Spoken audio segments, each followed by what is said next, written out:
The clinking of a silver dessert spoon against crystal cut through the low hum of the restored botanical venue in downtown St. Louis. 200 faces turned toward the center of the room. Overhead, a canopy of Edison bulbs cast a warm glow over the dance floor, illuminating the imported peonies that dripped from every table centerpiece. The air smelled of roasted sage, expensive champagne, and old money, or at least, the illusion of it. My father Douglas stood in the spotlight adjusting his tailored tuxedo. He held the microphone with the practiced ease of a man who loved the sound of his own voice. When Alyssa was a little girl, he began his voice echoing through the exposed brick hall she used to twirl around our living room and tell us she wanted a fairy tale wedding. He paused, looking down at my younger sister. Alyssa sat at the head table, radiating bridal perfection in a custom silk gown. Next to her, my mother Carol dabbed the corner of her eye with a pristine white napkin. "Well," my father chuckled, a rich, folksy sound designed to disarm the crowd. Carol and I took a look at our savings, took a deep breath, and emptied our accounts. We sacrificed what we had to give our youngest daughter the night she deserves, because family is what matters. Family provides. The room erupted into applause. Aunts wept. My parents' friends nodded in deep respect. 200 guests raised their glasses to the unparalleled generosity of the Harris family. I sat at table 14. If you are wondering where table 14 is located, let me paint you a picture. It sits right next to the swinging kitchen doors. Every time a busboy rushed past with a tray of scraped plates, a blast of hot air and the smell of industrial dish soap washed over me. I was seated between a distant second cousin who had not spoken to me in a decade and the wedding photographer's lighting assistant. Mr. Caldwell, an estate attorney with 30 years of frost in his gray beard, adjusted his wire-rimmed spectacles. He read the primary clauses with practiced clinical detachment. He cleared his throat, his gaze dropping to the heavy parchment paper. The $900,000 liquid estate, Caldwell read his voice, dropping a fraction of an octave as currently structured and encumbered, is to be distributed equally between Cameron and Brittany Johnson. My name is Aaron and I am 30 years old. My father just told 200 people he paid for this fairy tale evening. He did not. I did. And in exactly 12 hours, the IRS is going to ask him to prove it. Before I tell you how I turned a high society wedding into a federal tax trap, welcome to Zara Told Stories. Let me know your age in the comments and tell me if you have ever been forced to fund your own humiliation. Hit like and subscribe if you believe that the truth is the ultimate revenge. Then Caldwell reached into the banker box beside his chair. He pulled out the worn, heavy volume, its edges frayed from decades of handling. He slid it across the long table toward me. It stopped inches from my hands. And to Ashley, Caldwell read softly. The Johnson Family Bible. That was when Cameron made his joke about me being sentimental. That was when I let my fingers trace the cracked spine. A sharp memory surfaced in my mind. I was 22 years old, sitting at the dining room table long after midnight. The house was quiet. I was staring at a stack of our father's quarterly tax burdens. I spent my youth untangling his messy spreadsheets while Cameron totaled expensive snowmobiles on the tundra. My father trusted my math. He relied on my discretion to keep the family solvent during the lean years when the commercial fishing quotas dipped. He was a shrewd, highly calculating man who never made a move without a contingency plan. He knew exactly who Cameron and Brittany were. He knew they bled him dry. He would never hand them a clean windfall and leave his only competent child with a paperweight. Not unless the paperweight held the real value. "Drinks on me at the Captain Cook Hotel tonight," Cameron announced, pulling his phone from his pocket. He was already planning his victory lap. He wanted to call his contractors to brag about the fresh capital. He was blissfully ignorant that taking unvetted liquid cash from a complex estate meant inheriting every hidden liability tied to those accounts. He was grabbing a poisoned chalice with both hands, thrilled by the shiny metal. "So the professional photographer gets here in 2 hours," she announced, her tone brisk and expecting. "We invited about 30 people from the city for a sunset engagement bash. You can pack up your stuff, right? We really need the whole space for the aesthetic." The lighting on your deck is perfect. I stood frozen on the gravel. Alyssa, I rented this place. I am staying here until Tuesday morning. Her bright smile hardened into a tight line. But I am engaged, Erin. This cabin is rustic chic. It is exactly what I envisioned for the announcement photos. You can just drive back to the city tonight. I will even cover your gas money. The sheer entitlement knocked the breath out of my lungs. I told her no. A flat, non-negotiable no. I explained the booking was locked in and that I needed this vacation to recover from severe burnout. Alyssa flushed a deep, blotchy red. The fake sweetness dissolved in an instant. She stomped her foot on the dirt, real tears pooling in her eyes. Kevin looked down at his shoes, entirely useless, refusing to intervene. You ruin everything, she hissed, her voice trembling with fury. You are ruining my moment. She spun around, marched back to the SUV and slammed the passenger door. Kevin offered a weak, apologetic shrug before driving them away, leaving a cloud of dust in my driveway. Growing up, Alyssa never heard the word no. If she wanted the lead role in the middle school play, my parents hired private acting coaches to ensure she won. If she dented the family sedan, my father blamed the neighbor for parking too close to the curb. I was the practical one, the independent daughter. The one who paid her own way through state college, bought her own used cars, and never asked for a dime. My independence was highly convenient for them, right up until it inconvenienced my sister. 2 hours after the SUV vanished, my phone lit up with my mother's name. Carol. I answered the call, expecting a routine scolding. I received a verdict instead. Your sister is inconsolable, my mother said, her voice icy and precise. She had to host her engagement party at a loud, crowded roadside restaurant because you refused to share a simple cabin. You are so selfish, Erin, always so jealous of her happiness. I tried to explain the rental agreement, the steep cost, my exhaustion from working 60-hour weeks. Carol cut me off before I could finish my sentence. We are having a family meeting on Sunday evening, she dictated. Be there. Sunday arrived with a heavy downpour. I sat in my parents' pristine suburban living room. The house smelled of lemon polish and expensive leather furniture. Douglas paced the length of the Persian rug. Carol sat beside Alyssa on the sofa, gently holding her hand, as if Alyssa were recovering from a severe illness. My father delivered the terms. You embarrass this family, he stated, pointing a rigid finger at me. You ruined a major milestone because you refused to share. Now you are going to fix it. He slid a thick, glossy white folder across the glass coffee table. I picked it up and opened the cover. Inside sat a preliminary wedding budget. I scanned the itemized list. The venue deposit required $12,000. The catering estimate was $8,000.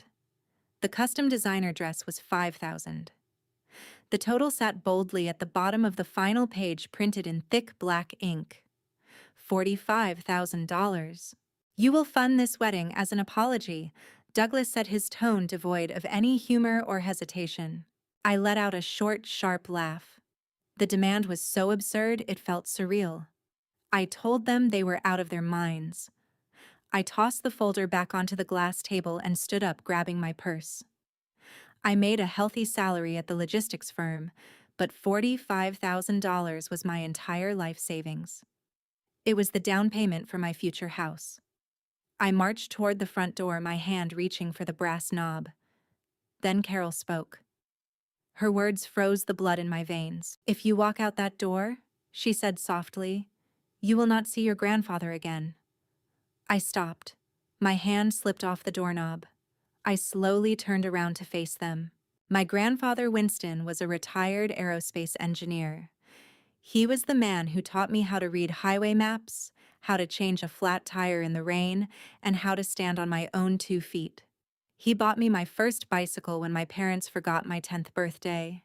2 months prior, Winston had suffered a severe stroke. He now resided in a specialized hospice care facility on the outskirts of the city.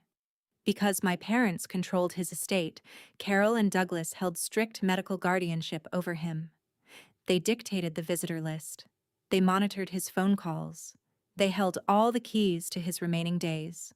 You would not do that, I whispered, my voice shaking with sudden cold dread. Douglas crossed his arms over his chest. He needs peace in his final weeks. He does not need the stress of a fractured fighting family.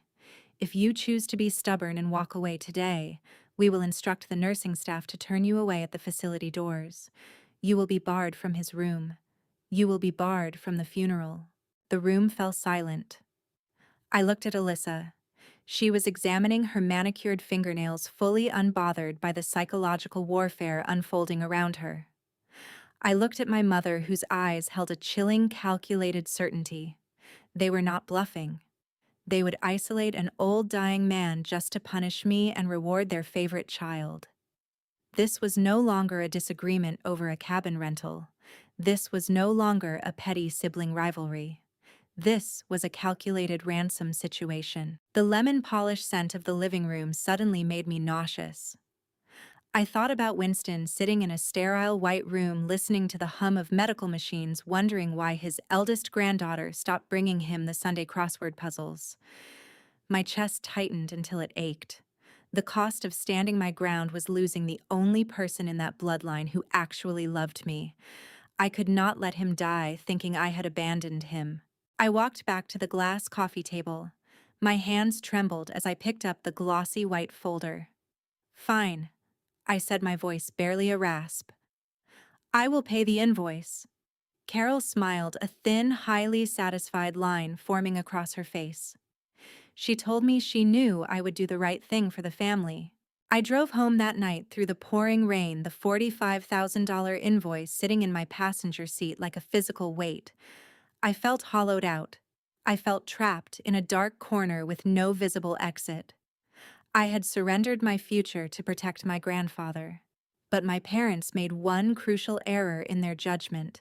They assumed my forced compliance meant total submission. They thought I would blindly write checks, drain my accounts, and cry myself to sleep in defeat. They did not factor in the man waiting for me in my kitchen.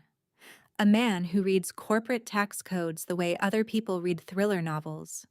A man who is about to turn my profound anxiety into a weapon. I walked through the front door of my duplex, rainwater dripping from my coat onto the hardwood floor. Ryan sat at the kitchen island. He held a ceramic mug of green tea, his reading glasses pushed down the bridge of his nose. The soft glow of his dual monitors illuminated his face. Ryan works as a senior corporate auditor for a national logistics firm. He lives in a world governed by compliance frameworks, risk assessments, and undeniable ledgers. Emotion does not cloud his judgment. He does not yell, he calculates. I dropped the glossy white folder onto the granite counter. The sound echoed like a gunshot in the quiet room. I collapsed onto the bar stool, buried my face in my damp hands, and wept. I told him everything. The extortion. The threat against Winston. The $45,000 ransom note disguising itself as a wedding budget.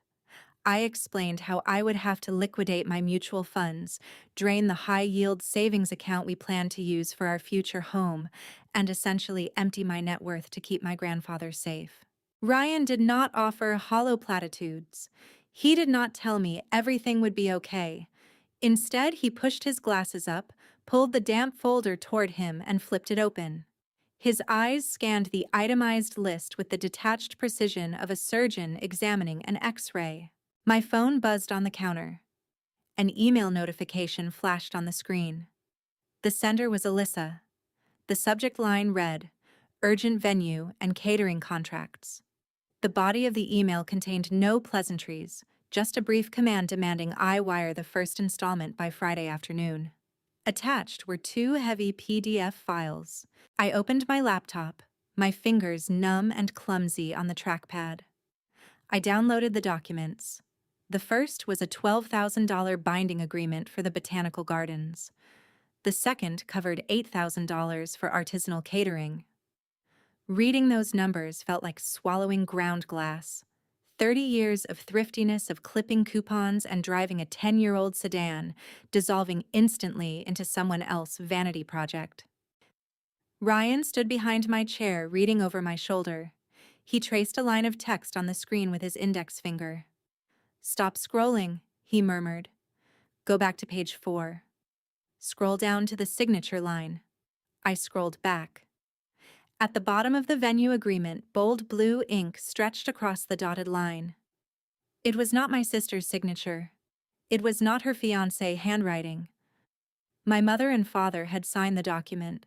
I opened the catering agreement. Same thing.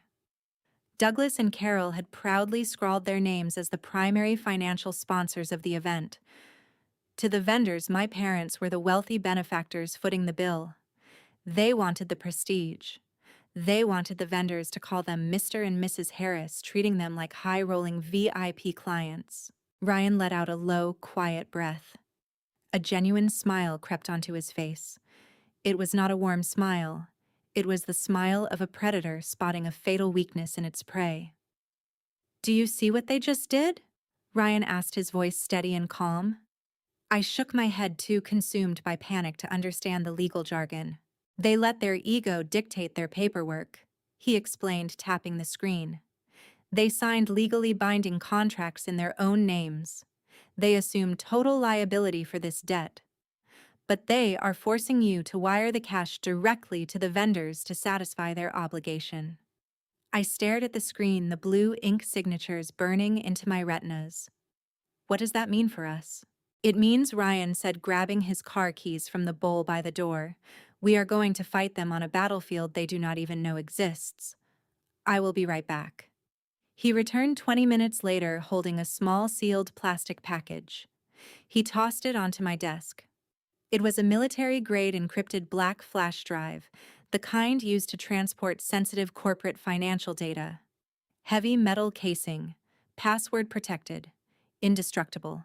"We are going to practice administrative warfare," Ryan declared, pulling up a chair beside me. "From this moment forward, you do not cry on the phone. You do not argue with your mother about fairness. You detach entirely. You become a silent, obedient funding source. But every single time you pay a vendor, every time Alyssa texts a demand, every time your mother emails an instruction, you save a copy, right here." He plugged the heavy metal drive into the side of my laptop. A blank, empty folder popped up on the screen. "We let them dig their own grave," he whispered. "And we keep all the shovels." The next phase required deception. My mother possessed a chronic inability to respect privacy. If she suspected I was plotting against her, she would immediately restrict my access to Winston. We needed to make Carol feel victorious. We needed a diversion. 2 days later, Carol texted that she was dropping by my duplex to deliver fabric swatches for the bridesmaid dresses. Ryan and I prepared the bait. I opened my web browser and launched 3 separate tabs. The first displayed a sketchy online payday lender. The second showed an article titled, "How to Survive Severe Credit Card Debt." The third was a calculator for high-interest personal loans. I left the laptop open and illuminated on the kitchen island, right next to a stack of unpaid utility bills we placed there for dramatic effect. The doorbell rang. I let my mother inside. Carol strode into my home wearing a designer trench coat, carrying a glossy binder of silk swatches. Her eyes immediately darted around the room, performing her usual uninvited inspection. I offered to make her a cup of coffee, deliberately turning my back and walking toward the espresso machine. I watched her reflection in the stainless steel refrigerator door. Carol drifted toward the kitchen island. Her gaze landed on the glowing laptop screen. She leaned in, adjusting her posture to read the bright text. I saw her eyes scan the words, "high-interest personal loan." A subtle, deeply satisfied smirk touched the corners of her mouth. She straightened her posture, practically vibrating with smug superiority. In her mind, she had won. She believed she had financially broken me, forcing me into ruinous debt to serve her favorite child. She thought I was drowning. The illusion of my desperation fed her ego, making her careless. "Oh, Erin," Carol sighed, adopting a tone of fake pitying concern as I turned around with her coffee. "You look so tired. Are you managing your finances okay? Weddings are such an expensive endeavor, but family sacrifices for family. I handed her the porcelain mug, forcing a look of weary defeat onto my face. It is definitely a strain, Mom, but I am handling it. I just want Alyssa to be happy. Carol patted my cheek, her touch feeling like ice. That is a good girl. Your grandfather would be proud of your selflessness. She left 10 minutes later, leaving behind a pile of expensive silk swatches and a lingering scent of rich perfume. The moment the deadbolt clicked shut, Ryan emerged from the hallway. He walked straight to the kitchen island, closed the browser tabs detailing the fake personal loans, and opened the hidden encrypted directory. I pulled my phone from my pocket and forwarded the bank confirmation of the $12,000 venue deposit to my email. Ryan dragged the file into the secure folder. The heavy metal drive blinked with a steady, rhythmic green light, ingesting the data. "She thinks she broke you," Ryan murmured, watching the file transfer complete. "She has no idea what happens when an individual pays tens of thousands of dollars to satisfy another taxpayer's legal contracts." I looked up at him, the fog of panic finally beginning to lift. "What exactly does happen?" He pushed his reading glasses down his nose again, his eyes gleaming with quiet intensity. "The federal government considers it a gift. A very large, highly taxable gift, given directly to the person whose name is on the dotted line. And if they fail to report it, the penalties are catastrophic." My heart hammered against my ribs. The trap was set. But the true danger lay ahead. Alyssa was not the kind of bride who stuck to a budget. She was about to push her aesthetic demands into the stratosphere, stretching the limits of my patience and adding lethal weight to our growing dossier. Alyssa never possessed the ability to stay within a reasonable boundary. The initial spreadsheet I created to track her wedding expenses began to mutate almost immediately. The numbers climbed higher with every passing afternoon, driven by a relentless thirst for luxury.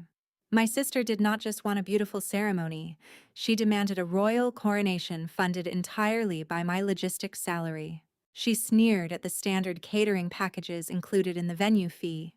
She required a raw oyster bar and imported caviar stations. She rejected the house wine list, demanding a premium open bar featuring top-shelf bourbon and vintage champagne. The floral arrangements shifted from seasonal local blooms to rare orchids flown in overnight from overseas. Every new request was an assault on my savings account. Then came the demand for the live string quartet. Alyssa forwarded a link to an elite classical ensemble based out of Chicago. They required a $3,000 deposit just to secure the travel date plus accommodation expenses. I looked at the master spreadsheet glowing on my monitor. The total projected cost hovered dangerously close to the agreed-upon $45,000. If I approved the musicians, the budget would shatter, forcing me to dip into emergency funds I could not afford to lose. I picked up my phone and typed a single firm sentence. "The budget is firmly capped at $45,000, so the string quartet is not approved." I hit send and waited. The fallout was instantaneous. My phone vibrated across the kitchen island, rattling harshly against the granite countertop. Alyssa did not reply to me directly. Instead, she immediately escalated the issue up the chain of command, weaponizing our parents. 10 minutes later, the screen lit up with a rapid-fire barrage of text messages from my mother. Carol did not ask questions. She issued verdicts. "You are ruining the aesthetic of your sister's special day," the first message read. "We promised her live music as she walks down the aisle. How can you be so selfish over a few extra $1,000s?" the second message demanded. "Do not make me remind you about the terms of our arrangement regarding Winston," the final text threatened. My throat tightened. The familiar suffocating weight of my mother's guilt trips pressed down on my chest. For 30 years, my instinct had always been to fold under her pressure. I would normally apologize, empty another account, and grovel for her approval to maintain the peace. My fingers trembled as I hovered over the digital keyboard, drafting a panicked, submissive apology. A warm hand covered mine. Ryan gently pushed my phone face down onto the counter. "Do not engage with her emotions," he said, his voice serving as a steady, grounding anchor in the chaos. Her anger is designed to make you erratic and compliant. We do not operate on feelings anymore. We operate on documentation. He pulled up a wooden stool and looked at me, his eyes sharp and focused. Tell her you will pay for the musicians, he instructed, but force her to order you to do it. Make her put the financial demand in a formal format. Strip away the family dynamic and treat her like a hostile vendor. I deleted my frantic apology. Taking a slow, deep breath, I adopted the cold, clinical tone of an administrator handling a difficult client. I will fund the string quartet I typed if you explicitly request the payment via email for my financial records. Ryan nodded in approval. Send it. We sat in silence, watching the digital clock on the microwave tick forward. Carol viewed the text almost instantly. She possessed an ego so vast she could never recognize a trap, even when she was stepping directly onto the trigger. She believed my request for an email was just a pathetic attempt at formalizing my surrender. She thought I was grasping for a sliver of control in a battle I had already lost. 3 minutes later, a notification chimed on my laptop. An email arrived from Carol. The subject line read, "Wedding music payment." The body of the email dripped with arrogant authority. Per our agreement, you are to pay the $3,000 deposit to the classical ensemble immediately. Do not cause any more delays. Alyssa deserves a perfect ceremony and you will provide it. I read the words twice, feeling a strange, hollow victory. I did not reply. I simply saved the email as a PDF document. I clicked the file, dragged it across my desktop, and dropped it into the encrypted black flash drive. The heavy metal device blinked green, swallowing another piece of irrefutable evidence. Ryan leaned back in his chair, swirling the remaining green tea in his ceramic mug. His eyes narrowed, calculating a new angle. He had spent the entire morning researching the financial structure of my parents' agricultural supply business, operating a large-scale farming and equipment enterprise in the fertile plains of northern Missouri, came with specific regulatory scrutiny, and Ryan knew exactly where to look for leverage. Did you know your parents were audited 3 years ago? Ryan asked, pulling up a public state business registry on his second monitor. I blinked, surprised by the sudden shift in topic. I remember them complaining about the government stealing their hard-earned profits, I replied. But they never shared the details with me. They always kept their business finances locked down tight. Ryan tapped the screen. They claimed highly questionable equipment depreciation deductions. The federal government caught them. As a result, they were placed on a rigorous IRS probation. For the next 5 years, they are legally mandated to use a certified state-approved accountant for all their filings to ensure compliance. He turned his monitor toward me. The screen displayed the professional profile of a local CPA named Mr. Carlson. The man looked severe, wearing wire-rimmed glasses and a starched collar. His biography boasted decades of strict corporate compliance experience.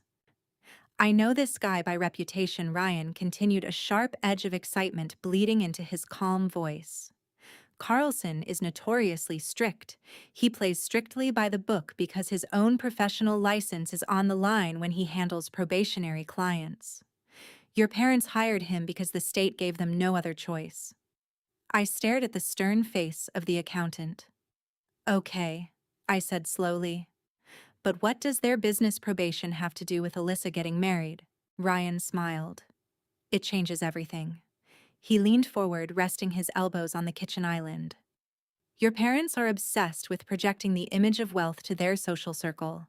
They signed the botanical venue contract in their own names.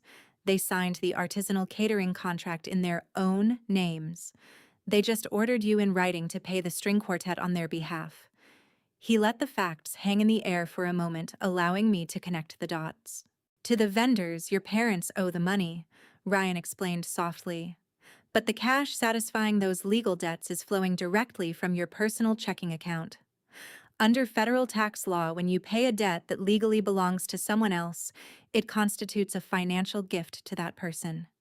The realization hit me like a physical blow. The air in the kitchen suddenly felt electrified. You are giving your parents $45,000 in taxable gifts, Ryan said, his voice ringing with undeniable certainty. That shatters the annual exclusion limit. It triggers mandatory reporting requirements. And because your parents are under strict probation, any failure to report this influx of wealth will be flagged as intentional tax evasion. I looked at the black flash drive resting on my desk. It was no longer just a collection of receipts and bitter text messages. It was a loaded weapon aimed directly at the foundation of my parents' pride. My mother and father were strutting through their country club, bragging to their friends about their boundless generosity. They were tormenting me, leveraging my sick grandfather to squeeze every last dime out of my savings account. But they were entirely blind to the financial guillotine hanging directly over their heads. Every time they demanded a luxury upgrade, every time they forced me to sign a check to cover their vanity, they were pulling the blade an inch closer to their own necks. I did not feel panicked anymore. The suffocating anxiety that had plagued me since the incident in the Ozark Mountains evaporated. It was replaced by a cold, crystalline focus. "Let them have their string quartet," I whispered, staring at the blinking green light of the drive. "Let them upgrade the open bar. Let them spend every single penny." Ryan reached over and squeezed my hand. His touch was firm and reassuring. "They are digging the hole," he said. "We are just holding the flashlight." But the psychological warfare was far from over. My parents were not content with merely spending my money. They needed to erase my contribution entirely. They needed the world to believe the illusion of their flawless perfection.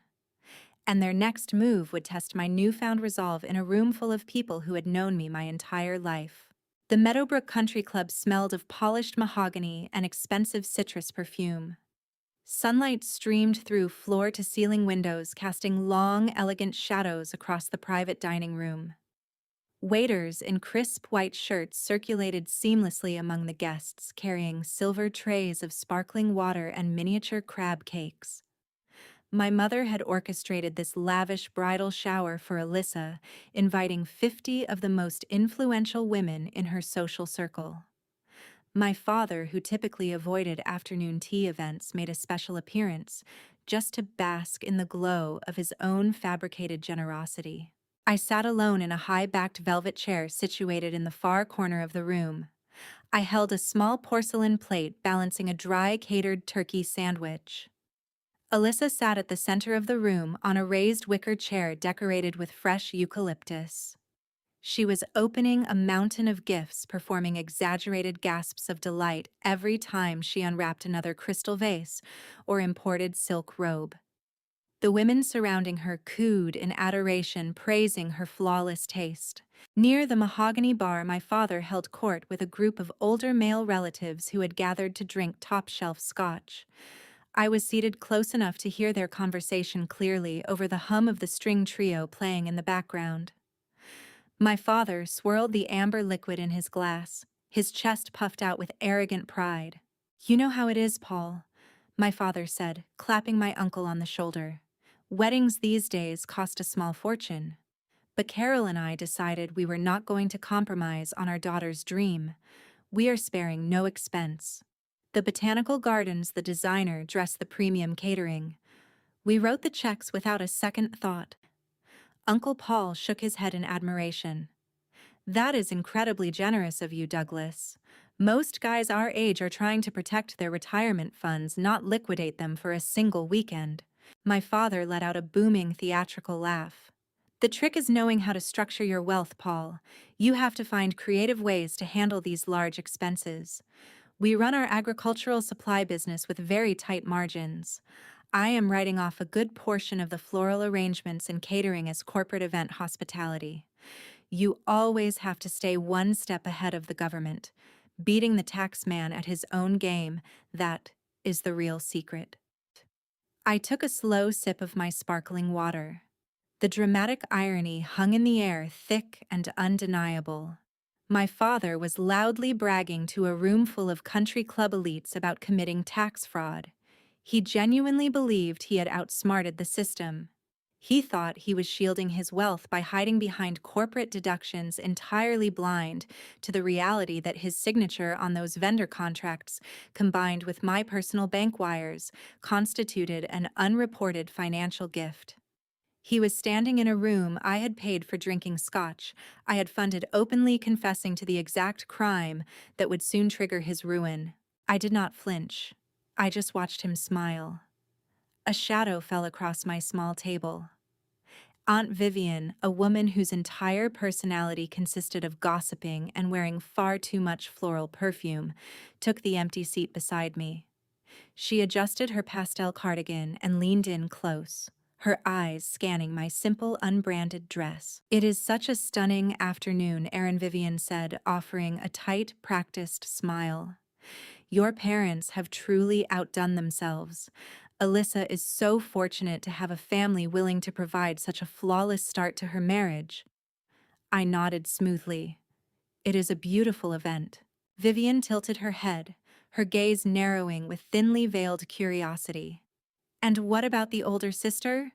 What special contribution are you making to the big day?" I imagine it must be difficult to keep up with Douglas and Carol. Before I could form a response, a manicured hand clamped down onto my shoulder. The manicured nails dug sharply into my collarbone, delivering a silent, physical warning. My mother materialized behind my chair. "Oh, Erin is doing her best to participate." Carol interrupted, her voice projecting loudly enough for several nearby tables to hear. "She is helping us cover the postage for the wedding invitations. Every little detail counts, does it not?" The room seemed to pause. A few women at the adjacent tables offered polite, pitying smiles. The public erasure was swift and calculating. My mother had just reduced my $30,000 in direct vendor payments to the cost of a few rolls of stamps. She stripped away my sacrifice, claimed the glory for herself, and painted me as the inadequate, struggling older sister who could barely afford to mail an envelope. This was the core of my lifelong trauma laid bare in front of 50 people. For 3 decades, my achievements had been minimized or stolen. Now I was funding the very stage upon which they stood to mock me. I looked down at the dry turkey sandwich on my porcelain plate. The bread looked like sawdust. A younger version of myself would have defended her pride. A younger version of myself would have stood up, voice trembling with unshed tears, and announced the truth to the entire room. I did not argue. I did not cry. I did not cause a scene. I looked up at Aunt Vivian, offered a serene, untroubled smile, and said, "I am just happy to help where I can." My mother relaxed her grip on my shoulder, visibly relieved by my obedience. She drifted back toward the center of the room to accept more compliments. I waited exactly 15 minutes. Then I quietly gathered my purse, slipped out the side door of the country club, and walked to my car. The drive back to my duplex was silent. I did not turn on the radio. I watched the Missouri landscape shift from the manicured, gated communities of my parents' neighborhood to the practical, hard-working suburbs where I had built my own life. The sting of the public humiliation lingered in my chest, but it was overshadowed by a deep, resonant sense of purpose. I unlocked my front door and walked straight into the kitchen. Ryan was sitting at the island reviewing a stack of quarterly reports for his logistics firm.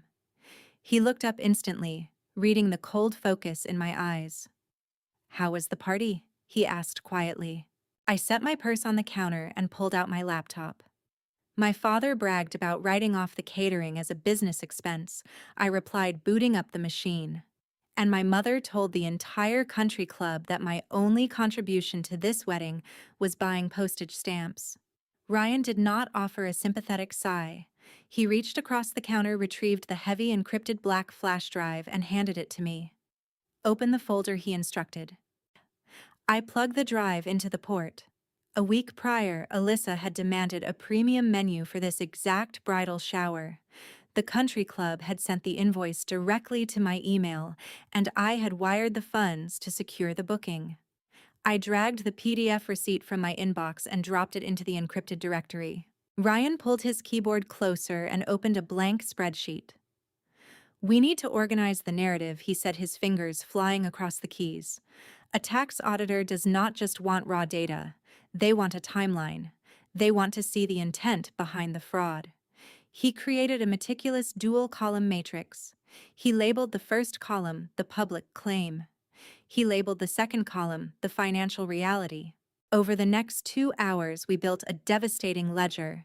In the first column, we documented the dates and locations where Douglas and Carol publicly claimed ownership of the wedding funds.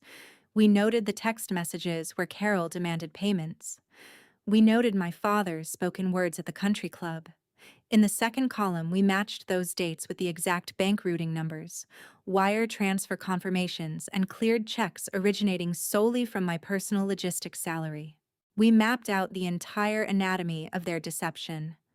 Every lie my mother told to elevate her social standing was meticulously tethered to a digital receipt, proving she was spending my money to do it.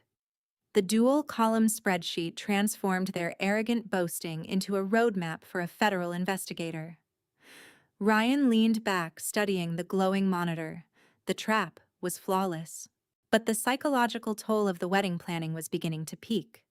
My sister, sensing that she had squeezed nearly every available dollar from my accounts, decided to extract one final toll.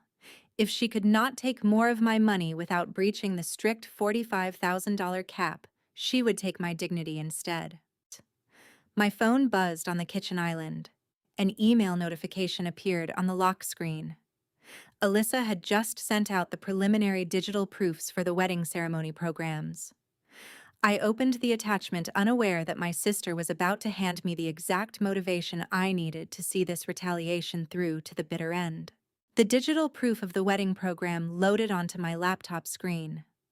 Alyssa had selected a heavy, textured cream background decorated with ornate gold foil lettering. I scrolled past the elaborate schedule of events, past the classical music selections I had just paid for, and stopped at the bridal party roster.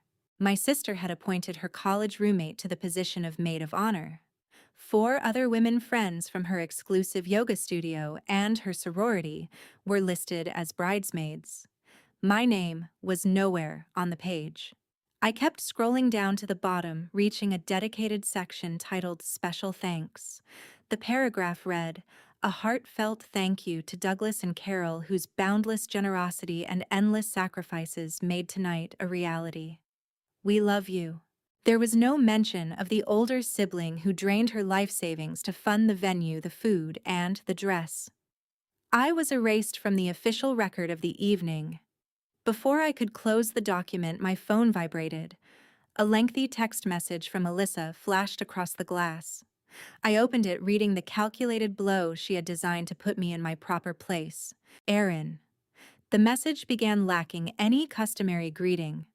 I have been thinking a lot about the vibe I want for my ceremony. Your negative energy regarding the budget cap has been really exhausting. I need my bridal party to be a source of pure positivity and support. Therefore, I decided it is best if you step down as a bridesmaid. You can just attend as a regular guest.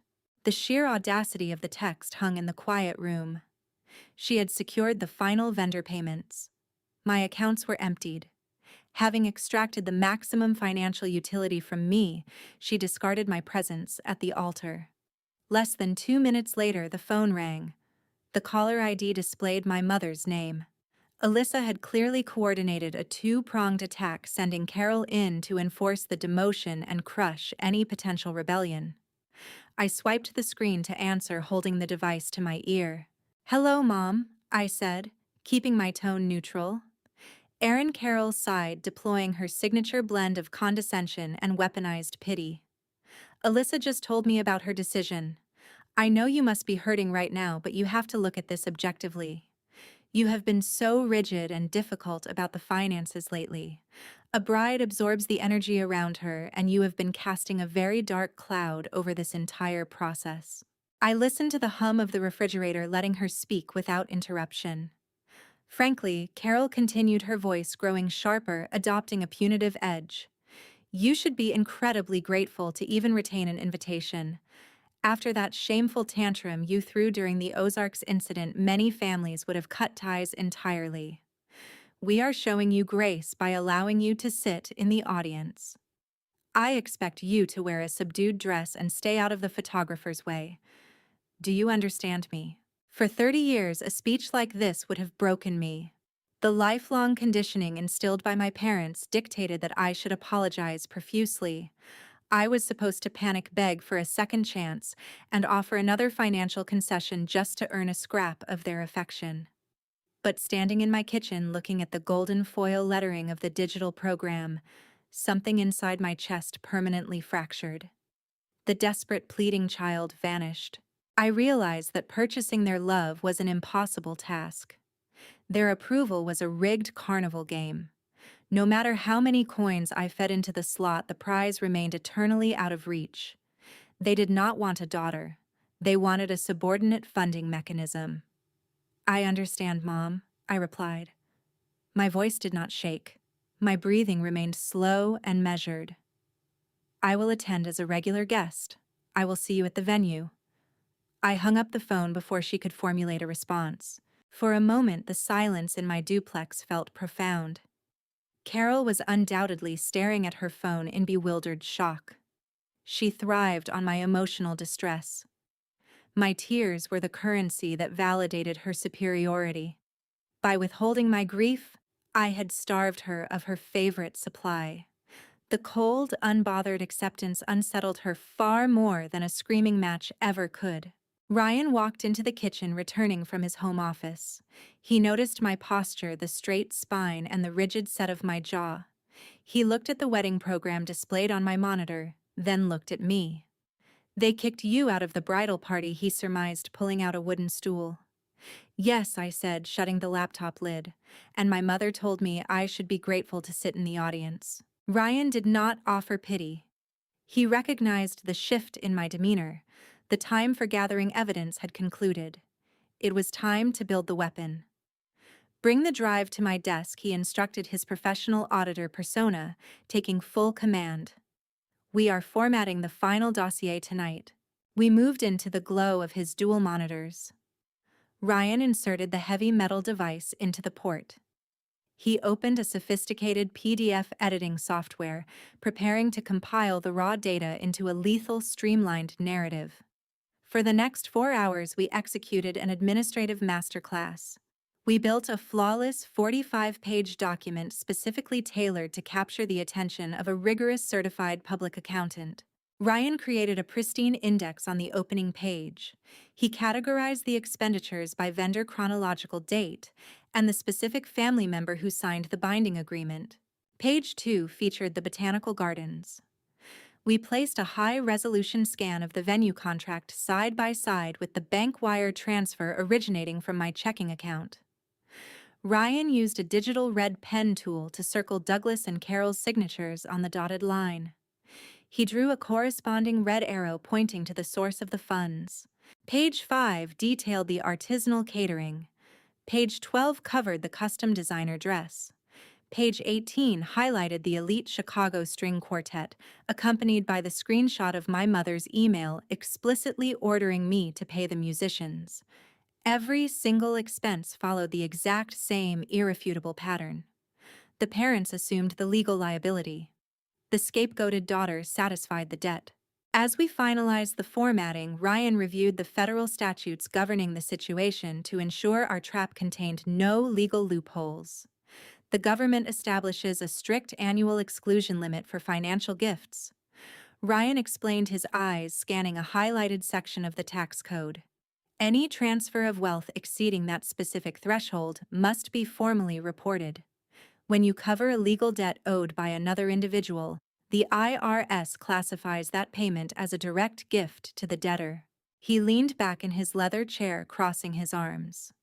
Your parents owe the caterer, the venue, and the tailor. By writing those checks, you gifted Douglas and Carol $45,000. That figure shatters the federal exclusion boundary.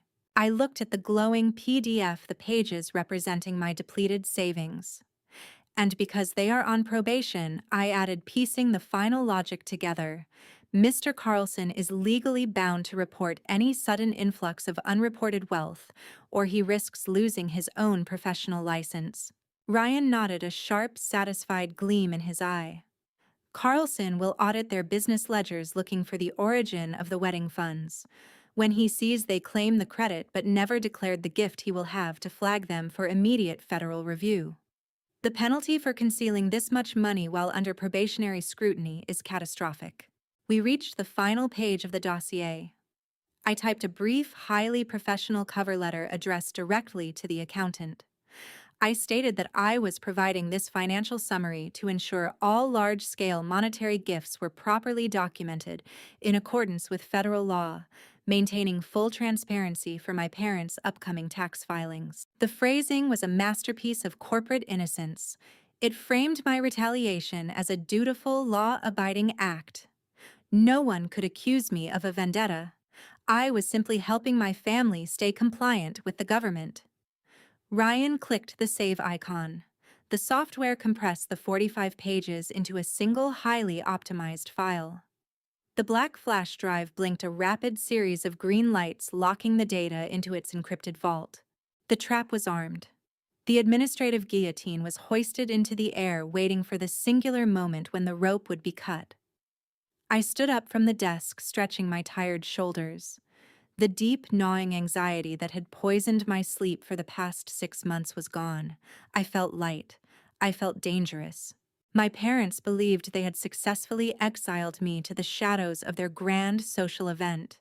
They thought I would spend the evening weeping quietly in the background while they soaked up the admiration of 200 guests. They had no idea that the silent woman sitting at the back of the room was holding the exact instrument of their impending destruction. The wedding day was approaching, and I was ready to take my assigned seat.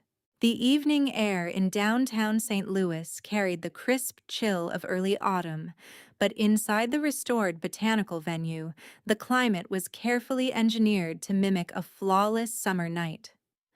I stepped through the towering glass doors and was instantly hit by a sensory overload. The scent of rare white orchids and imported peonies hung thick in the room, masking the historic scent of exposed brick and polished oak.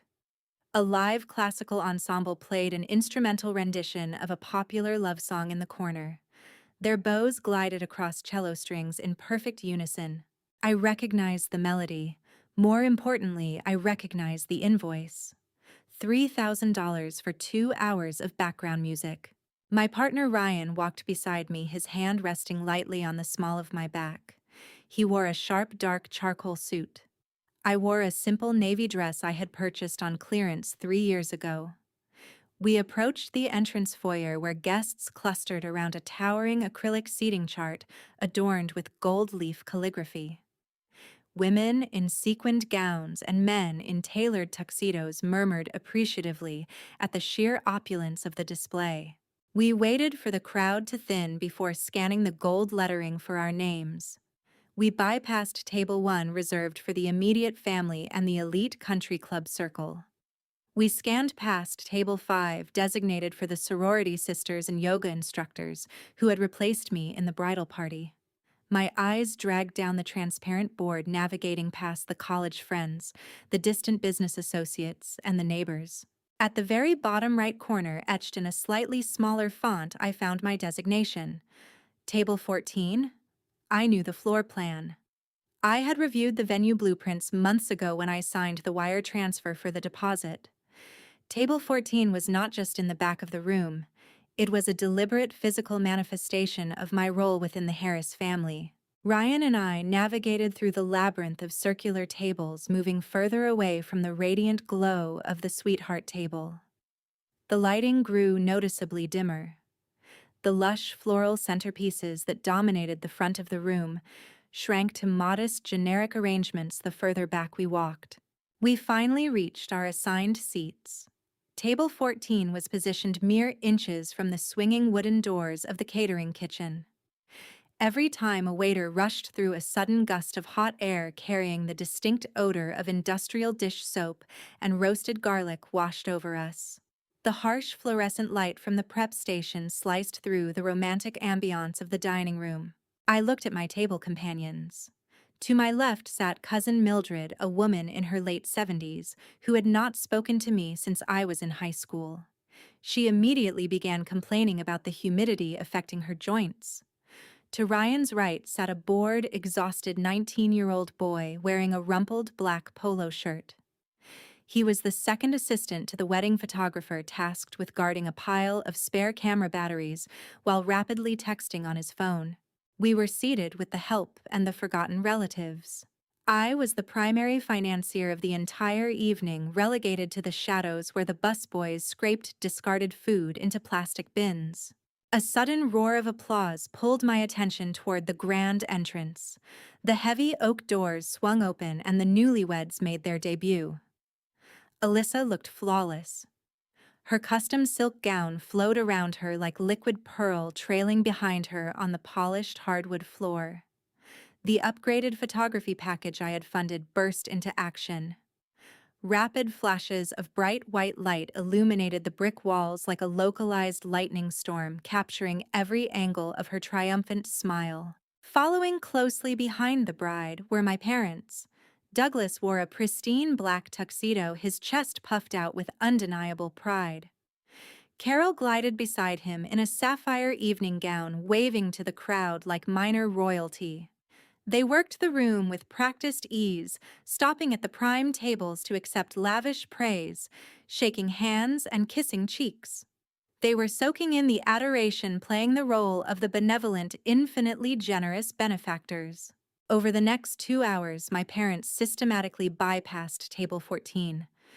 They visited Table 12 to greet a retired aerospace engineer. They stopped at Table 13 to laugh with a distant cousin. But whenever their path brought them near the swinging kitchen doors, their eyes slid right past me. They looked through me as if I were made of glass. I was a ghost haunting my own bank account. I did not shed a tear. The lifelong conditioning that used to compel me to seek their approval had withered and died. I watched the spectacle with cold, clinical detachment. I felt the comforting, heavy weight of the silk clutch resting on my lap. Inside that small purse sat the encrypted black flash drive. The dossier was finished. The trap was locked. I just needed to wait for the sun to rise on Monday morning. Ryan leaned over his shoulder, brushing against mine. He brought a crystal flute of vintage champagne to his lips. He did not offer pity. He knew pity was useless. Instead, he utilized the unique language of an auditor to turn their intended insult into a private, empowering armor. "That centerpiece over there," Ryan whispered, nodding toward Table 2.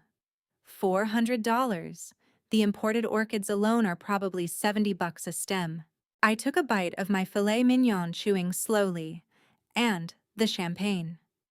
He glanced at the label on the bottle left at our table. $120 retail. Multiply that by 30 tables. They are pouring your logistics bonuses down the drain, one glass at a time. We shared a dark, quiet smile. Every time Alyssa demanded the photographer take another portrait, Ryan calculated the hourly rate. Every time a waiter passed by carrying a silver tray of raw oysters, he estimated the market price of seafood. He systematically dismantled the illusion of their grandeur, reducing their arrogant display of wealth to a rigid mathematical ledger. The humiliation evaporated, replaced by a profound sense of control. Let me pause right here and ask you a question. Picture yourself in this drafty, dark corner. The smell of dish soap is stinging your nose. You are wearing an old dress because you drained your savings to buy the $5,000 gown currently dragging across the dance floor. Your mother just walked past you without a single glance. If you were sitting at Table 14 watching your family steal the credit for your years of hard work, what would you do? Would you stand up and flip the table? Would you grab a microphone and declare the truth to the room? Drop your answer in the comments right now. I want to know how you would handle the ultimate disrespect. I chose silence. I let them drink. I let them dance. I let them build their house of cards higher and higher into the glowing Edison bulbs. The clatter of silverware against fine china eventually faded as the dinner service concluded. The waiters cleared the remaining plates, retreating behind the swinging doors for the final time. The string quartet packed away their instruments, replaced by the heavy rhythmic thumping of the DJ testing his sound system. The lighting in the room shifted, dimming to a soft, romantic glow. A single bright spotlight pierced the darkness, illuminating the center of the wooden dance floor. The DJ tapped his microphone, the sound echoing sharply through the cavernous hall. "Ladies and gentlemen," he announced, his voice smooth and professional. "If I could have your attention, please, we would like to transition into the evening toasts. To begin, let us welcome the man who made this incredible night possible. Please put your hands together for the father of the bride, Douglas Harris." The tension in my chest wound tight like a steel spring. The moment of truth had arrived. My father stepped into the blinding beam of the spotlight. He held a fresh glass of champagne in one hand and the microphone in the other. The room fell into a reverent, expectant silence. 200 guests turned their chairs, waiting for a heartwarming display of paternal love. I reached into my purse. I bypassed the encrypted flash drive and pulled out my smartphone.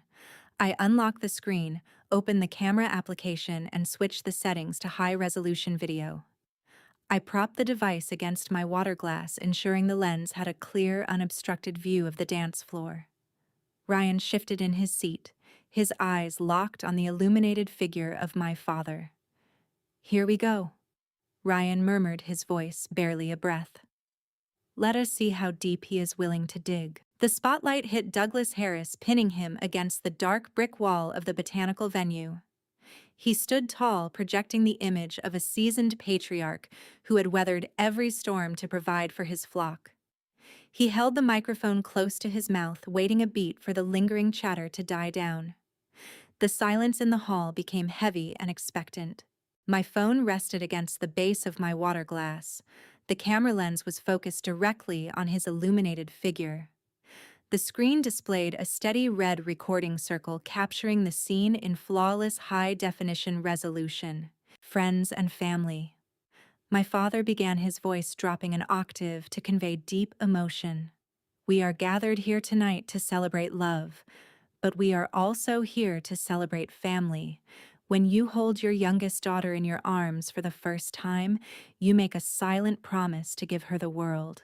He paused, letting the sentimental weight of his words wash over the crowd. At the head table, Alyssa reached out and squeezed his free hand. Carol dabbed her eyes, playing the role of the overwhelmed, grateful matriarch. "Now, I will be honest with you all," Douglas continued, adopting a tone of humble transparency. "Running an agricultural business in this economy is no easy feat. There are good years and there are lean years." When Alyssa brought us her vision for this beautiful evening, Carol and I sat down at our kitchen table and took a hard look at our finances. He let out a soft, self-deprecating sigh. The crowd hung on his every word. "We realized the cost was steep," he said, shaking his head slowly. "$45,000 is not pocket change. But we made a choice. We skipped our vacations. We delayed our home repairs. We dug deep into our personal accounts because providing this night for Alyssa was worth every single penny we spent. Carol and I paid for every petal in this room, every plate of food on your tables, and every note of music you hear tonight." The applause started slow, initiated by my uncle in the front row before cascading through the entire room. It swelled into a deafening roar of approval. 200 people rose from their chairs, giving my father a standing ovation for a sacrifice he never made. At table 14, right beside the swinging kitchen doors, I remained seated. I did not blink.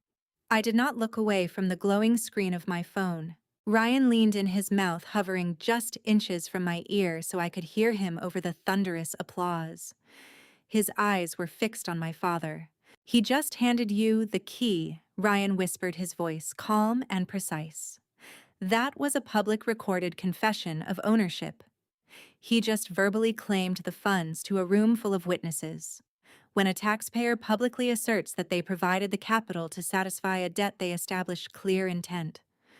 He cemented the legal reality that your payments were a direct gift to him." I reached out and tapped the red square on my phone screen. The recording stopped. The file saved directly to my local storage. I watched my mother raise her champagne flute, blowing a kiss to the crowd. I watched my sister beam with unearned pride. A profound, hollow silence settled into my chest. For years, I had chased their validation, believing that if I just worked hard enough, if I was just useful enough, they would finally invite me to the front of the room. Sitting in the shadows listening to them steal my labor to feed their vanity, the last remaining thread of my childhood loyalty snapped. I did not want their love anymore. I wanted my freedom.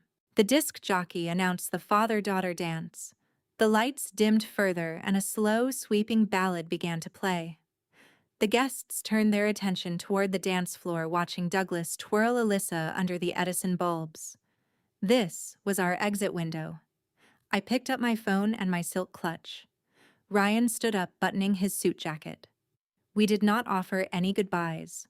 We simply turned our backs on the dining room and pushed through the heavy wooden doors into the catering kitchen. The contrast was jarring. We stepped out of a fairy tale and into a chaotic industrial workspace. The heat from the commercial ovens hit my face. Waiters rushed past us carrying trays of dirty plates covered in half-eaten filet mignon. Busboys scraped discarded food into giant plastic bins. This was the reality behind the illusion, the dirty hidden machinery that kept the party running. We navigated through the stainless steel prep tables without speaking, pushing open the heavy metal service door at the rear of the building. The cool Missouri night air hit my lungs like a cleansing breath. The heavy scent of roasted meat and perfume faded, replaced by the crisp, clean smell of autumn and wet asphalt. We walked down the dimly lit service alley toward the parking garage. The muffled thumping of the wedding bass grew fainter with every step. Ryan's car sat in the corner of the concrete structure. He unlocked the doors and we slid into the quiet sanctuary of the leather interior. He did not start the engine. He turned on the overhead dome light and sat back, giving me the space I needed. I unlatched my clutch and pulled out my laptop. I rested it on my knees and pressed the power button. The screen flickered to life, casting a pale blue glow across my face. I reached into my purse one last time, retrieving the heavy, encrypted black flash drive. I slid it into the port on the side of the machine. The digital folder popped up, displaying the 45-page dossier, the vendor contracts, and the meticulously organized timeline. I connected my phone to the laptop via a cable and transferred the high-definition video file of my father's speech. I opened my email client and clicked Compose. In the recipient line, I typed the email address for Mr. Carlson. He was the strict state-appointed accountant managing my parents' probationary tax filings. My fingers hovered over the keyboard. I did not write a manifesto. I did not write an angry letter detailing my childhood grievances. I adopted the sterile, undeniable language of administrative warfare. Dear Mr. Carlson, I typed the keys, clicking softly in the quiet car. Please find attached the financial documentation regarding the recent wedding expenses for Alyssa Harris. As the primary funding source for these vendor contracts, which were legally signed and assumed by Douglas and Carol Harris, I am providing this ledger to ensure full transparency. I want to guarantee all financial gifts are properly reported for their upcoming tax compliance review. I click the attachment icon. I uploaded the venue contract bearing my mother's signature. I uploaded the catering agreement signed by my father. I attached the 45-page PDF dossier, cross-referencing every single wire transfer from my personal checking account to their legal debts. Finally, I dragged the video file into the email. The high-definition recording of Douglas claiming he spent $45,000 of his personal money. The file was large. A green progress bar appeared on the screen, slowly creeping toward 100%. Ryan sat quietly watching the progress bar inch forward. The tension inside the vehicle was thick enough to cut. 30 years of being the scapegoat, 30 years of having my boundaries trampled and my achievements ignored, were all condensed into this single digital package. Every missed birthday, every discarded honor roll certificate, and the cruel threat against my sick grandfather were woven into the data uploading to the server. The upload completed. The send button turned a solid, vibrant blue. I stared at the screen. I felt a sudden fleeting rush of adrenaline. Once I clicked that button, there was no turning back. The illusion would shatter. The social facade would crumble. The federal machinery would grind their pristine reputation into dust. I pressed the trackpad. A soft swoosh sound emanated from the laptop speakers. The screen refreshed, confirming the message was sent. I closed the laptop lid. The car plunged back into darkness. Ryan reached over and turned the ignition. The engine purred to life. The radio clicked on, playing a low, steady jazz tune. He shifted the car into drive and navigated out of the parking garage, leaving the glowing botanical venue far behind us in the rearview mirror. The administrative missile was flying through cyberspace. It was resting quietly in an inbox, waiting for the sun to rise. The weekend would pass with my parents basking in their unearned glory, ignorant of the storm gathering on the horizon. But Monday morning was approaching fast. Monday was the height of peak tax season, and the consequences of their vanity were about to wake up. Monday morning arrived with the harsh, unforgiving glare of fluorescent lights in the logistics warehouse. I sat at my metal desk on the second floor of the commercial brewing supplier in St. Louis. Below my window, forklifts beeped in reverse, loading heavy wooden pallets of imported hops onto idling freight trucks. My daily routine usually involved putting out fires, rerouting delayed shipments, and managing angry truck drivers. The environment was loud, demanding, and inherently stressful. Yet on this particular Monday, I felt lighter than I had in 3 decades. A profound, unshakable tranquility settled over my shoulders. I sipped my black coffee, watching a complicated spreadsheet of tracking numbers scroll across my monitor. My pulse remained steady. The crippling anxiety that usually gripped my chest whenever my phone sat within reach was entirely gone. It was mid-April, peak tax season.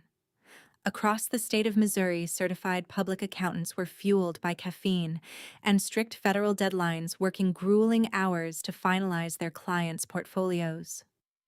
I knew Mr. Carlson, the rigorous state-appointed professional handling my parents' probationary filings, operated a firm just outside the city limits.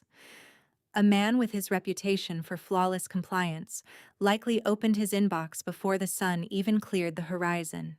I glanced at the digital clock on the bottom right corner of my monitor. 9:45. Ryan sent a brief text message from his auditing firm across town. The message contained a single coffee cup emoji and a simple question. Any movement on the Western Front? I smiled, typing my reply. All quiet. The payload was delivered, just waiting for detonation. I set the phone back on my desk. The countdown continued. 9:50, 9:55. At exactly 10 o'clock, the phone vibrated against the metal desk surface, spinning slightly from the force of the incoming call. The caller identification displayed my mother's name. I did not rush to answer it. I let it ring 3 times, allowing the tension on the other end of the line to build. I picked up the device, cleared my throat, and pressed the green button. Hello, Mom? I answered, my tone identical to the one I used to dispatch freight drivers. Crisp, professional, and devoid of any emotional warmth. Aaron. What did you do? Carol gasped. The sound of her voice sent a sudden, thrilling shockwave down my spine. The carefully crafted Southern charm, the polished country club superiority, the weaponized pity she had wielded against me for my entire life, it was all gone. Her voice was shrill, breathless, and ragged. She sounded like a woman standing in a burning house, frantically searching for an exit that did not exist. I leaned back in my ergonomic office chair, watching a forklift back out of the loading bay below. I sent an email, I replied simply. You sent an email, Carol shrieked, the volume forcing me to hold the device an inch away from my ear. You sent a federal tax bomb into our accountant's office. Douglas just received a phone call that nearly gave him a heart attack. Mr. Carlson is threatening to drop us as clients. He is threatening to report a probationary violation to the Revenue Service. I kept my breathing slow and measured. Please lower your voice, Mom. I am at the office. What exactly is the problem? The problem is that you forwarded our private vendor contracts to a compliance officer. She snapped her words, tumbling over each other in sheer panic. Carlson opened his inbox this morning and found a 45-page dossier detailing every single cent you spent on your sister's event. He saw our signatures on the venue and catering agreements. He saw the routing numbers. That is correct, I said. I paid the bills to satisfy your legal obligations, just like you ordered me to do. In the background of the call, I could hear the heavy rhythmic thud of my father's dress shoes pacing across their hardwood floor. I heard Douglas muttering frantic, panicked calculations, a stark contrast to the arrogant man who had toasted his own fabricated wealth just 36 hours prior. You do not understand what you have triggered. Carol pleaded, her tone shifting from rage to desperate negotiation. Carlson watched the video you attached. The recording from the reception. He heard your father claim he funded the evening. He did claim that I pointed out my voice smooth as glass. I just provided the visual evidence to support his public statement. Erin listened to me very carefully, my mother begged, her breath hitching. Because we are under strict probationary scrutiny from that equipment audit 3 years ago, we operate under a microscope. Carlson informed your father that because we signed the vendor contracts, your payments constitute a direct financial gift to us, a gift of $45,000. That number obliterates the annual exclusion threshold. I took a slow sip of my coffee. I know. Carlson is legally bound to report this sudden influx of wealth. Carol continued, her panic escalating into raw terror. He said if we claim the credit publicly but hide the gift from the ledger, it constitutes willful evasion. He is demanding an immediate, comprehensive review of all our business accounts to ensure no other funds have been misappropriated. He is opening our entire financial history. The trap had snapped shut with flawless precision. My parents had built a fragile empire on appearances, leveraging my loyalty to fund their vanity. Now the cold, unforgiving gears of federal compliance were grinding their illusion into dust. How could you do this to your own flesh and blood? Carol cried, attempting to pull the emergency cord of family guilt. After everything we have done to provide a life for you, you went behind our backs and involved a state-certified professional. You betrayed this family over a petty grudge about a wedding. You are ruining your father's business. The word betrayal hung in the air. For 30 years, they had defined loyalty as my silent suffering. They had demanded I surrender my savings, endure public erasure, and step aside so my younger sister could shine. They had leveraged a dying man in a hospice bed to extort my obedience. I did not feel an ounce of guilt. I felt the liberating weight of the truth.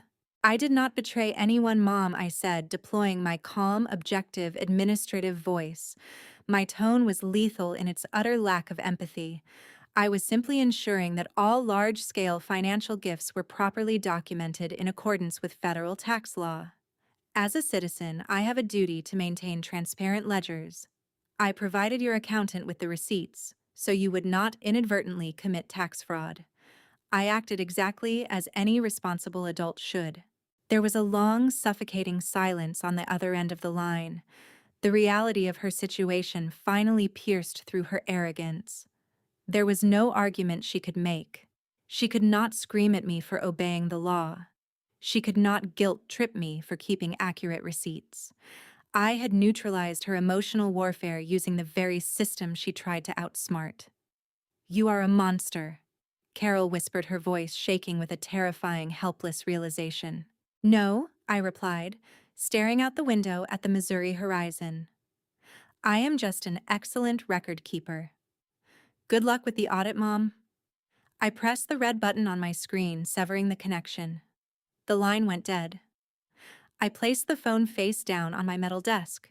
The silence in my office was beautiful. For the first time in my life, my mother had nothing left to say. She hung up the phone in absolute terror, knowing that the pristine social image she worshipped was about to be dismantled by a man wielding a calculator and a federal mandate. Let me pause right here and ask you a very specific question. Have you ever used someone's own accountant against them? Have you ever taken the exact rules they tried to bend and wrap those rules around their neck? If you have ever experienced the deep, profound satisfaction of watching a manipulator fall into a trap they built with their own hands, tell me your story in the comments below. I read every single one. The $45,000 wedding extortion was neutralized, but the shockwave radiating through my family was just beginning to gather speed. My parents were scrambling to pacify a furious auditor terrified of the penalties heading their way. However, Mr. Carlson was a thorough man. He was not just going to report the wedding gift and move on.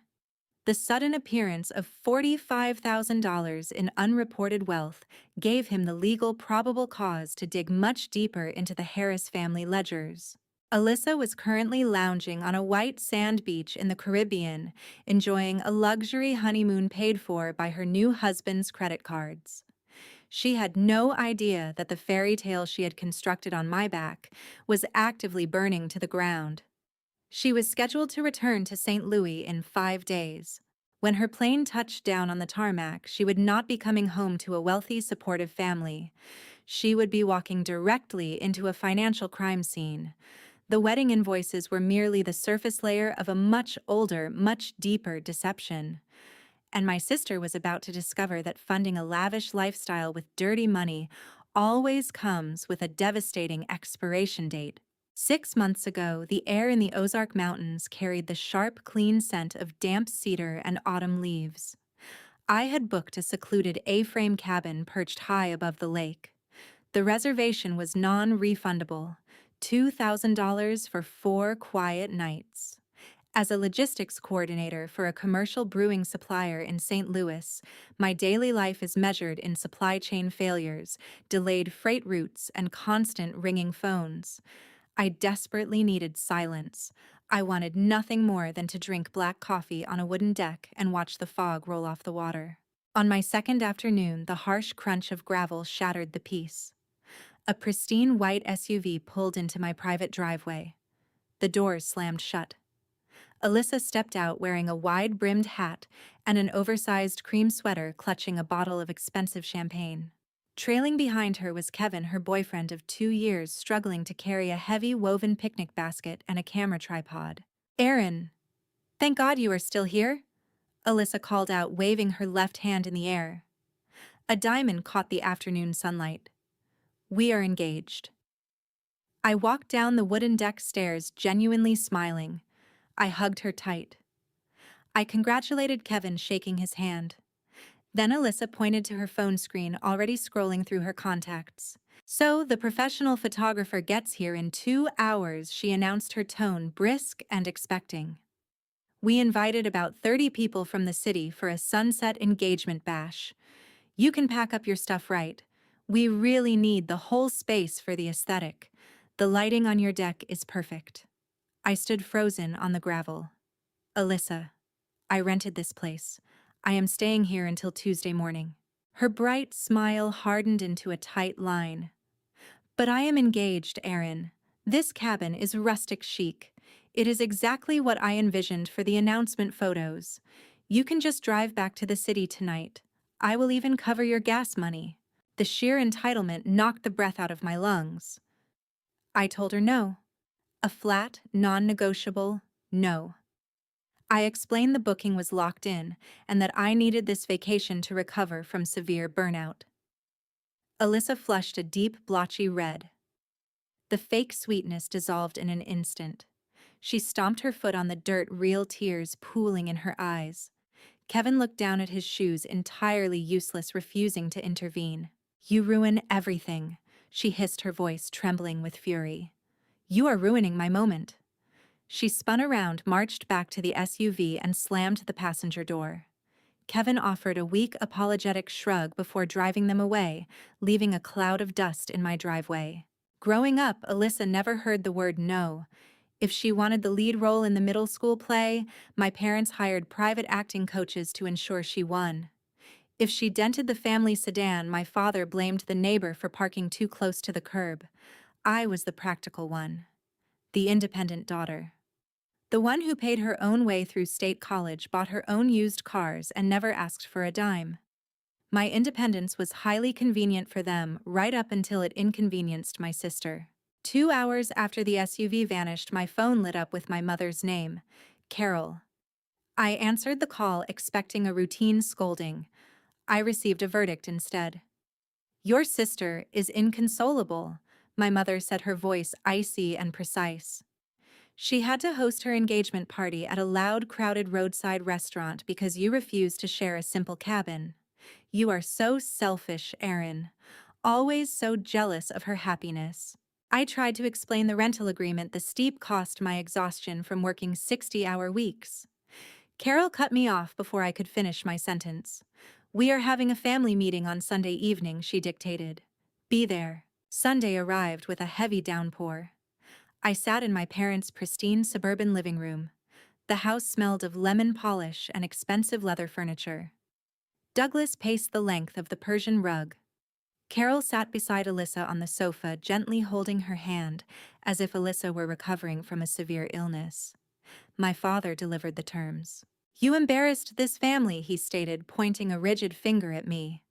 "You ruined a major milestone because you refused to share. Now you are going to fix it." He slid a thick, glossy white folder across the glass coffee table. I picked it up and opened the cover. Inside sat a preliminary wedding budget. I scanned the itemized list. The venue deposit required $12,000. The catering estimate was $8,000. The custom designer dress was $5,000. The total sat boldly at the bottom of the final page, printed in thick black ink: $45,000. "You will fund this wedding as an apology," Douglas said, his tone devoid of any humor or hesitation. I let out a short, sharp laugh. The demand was so absurd it felt surreal. I told them they were out of their minds. I tossed the folder back onto the glass table and stood up, grabbing my purse. I made a healthy salary at the logistics firm, but $45,000 was my entire life savings. It was the down payment for my future house. I marched toward the front door, my hand reaching for the brass knob. Then Carol spoke. Her words froze the blood in my veins. "If you walk out that door," she said softly, "you will not see your grandfather again." I stopped. My hand slipped off the doorknob. I slowly turned around to face them. My grandfather, Winston, was a retired aerospace engineer. He was the man who taught me how to read highway maps, how to change a flat tire in the rain, and how to stand on my own 2 feet. He bought me my first bicycle when my parents forgot my 10th birthday. 2 months prior, Winston had suffered a severe stroke. He now resided in a specialized hospice care facility on the outskirts of the city. Because my parents controlled his estate, Carol and Douglas held strict medical guardianship over him. They dictated the visitor list. They monitored his phone calls. They held all the keys to his remaining days. "You would not do that," I whispered, my voice shaking with sudden cold dread. Douglas crossed his arms over his chest. "He needs peace in his final weeks. He does not need the stress of a fractured, fighting family. If you choose to be stubborn and walk away today, we will instruct the nursing staff to turn you away at the facility doors. You will be barred from his room. You will be barred from the funeral." The room fell silent. I looked at Alyssa. She was examining her manicured fingernails, fully unbothered by the psychological warfare unfolding around her. I looked at my mother, whose eyes held a chilling, calculated certainty. They were not bluffing. They would isolate an old, dying man just to punish me and reward their favorite child. This was no longer a disagreement over a cabin rental. This was no longer a petty sibling rivalry. This was a calculated ransom situation. The lemon polish scent of the living room suddenly made me nauseous. I thought about Winston sitting in a sterile white room, listening to the hum of medical machines, wondering why his eldest granddaughter stopped bringing him the Sunday crossword puzzles. My chest tightened until it ached. The cost of standing my ground was losing the only person in that bloodline who actually loved me. I could not let him die thinking I had abandoned him. I walked back to the glass coffee table. My hands trembled as I picked up the glossy white folder. "Fine," I said, my voice barely a rasp. "I will pay the invoice." Carol smiled, a thin, highly satisfied line forming across her face. She told me she knew I would do the right thing for the family.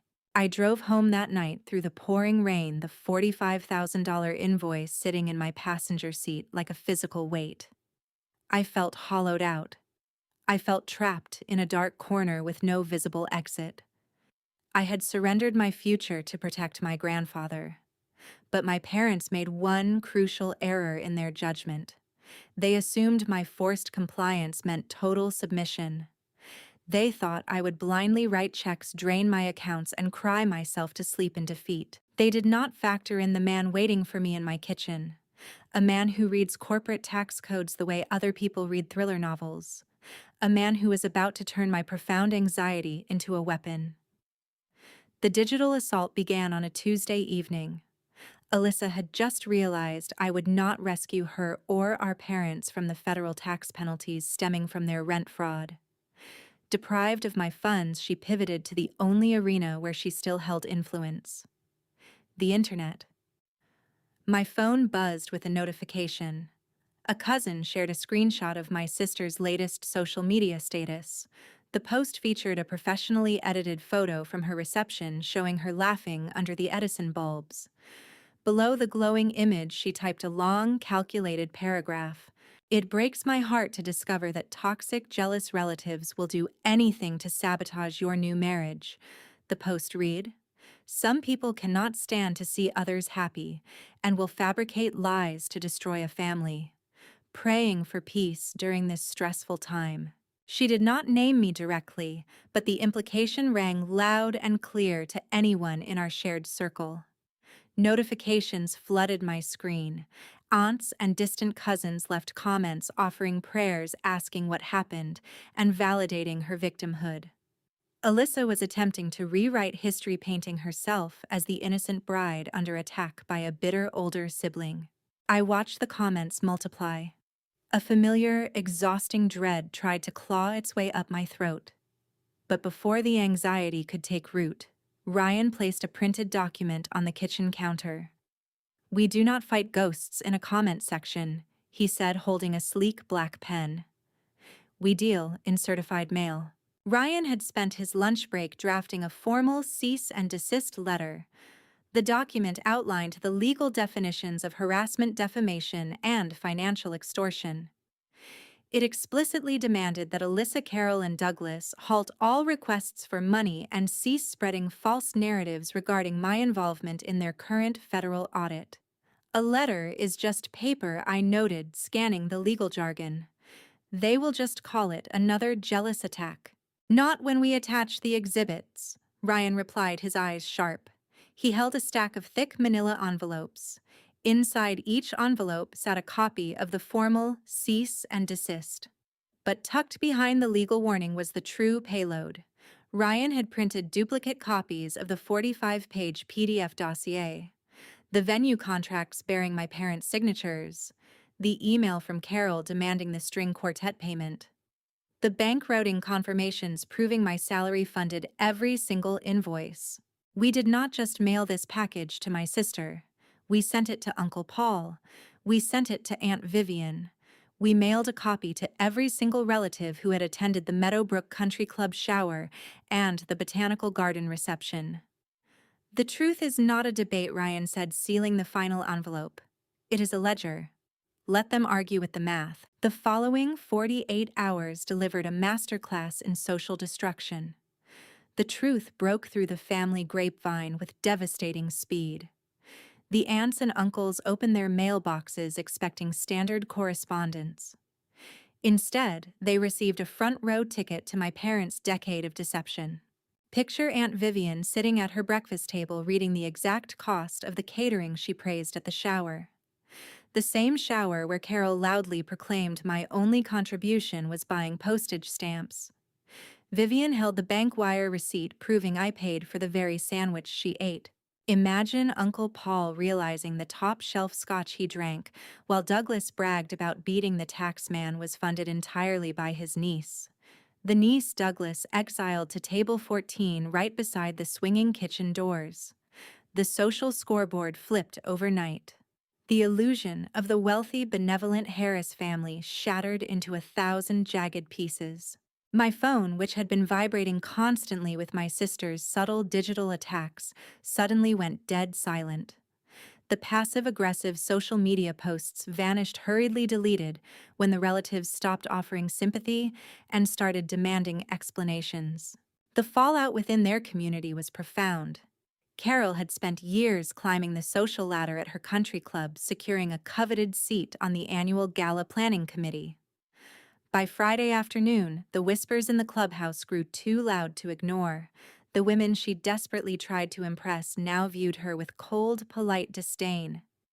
They realized she had lied straight to their faces to project a fabricated elite status, all while financially draining her own child.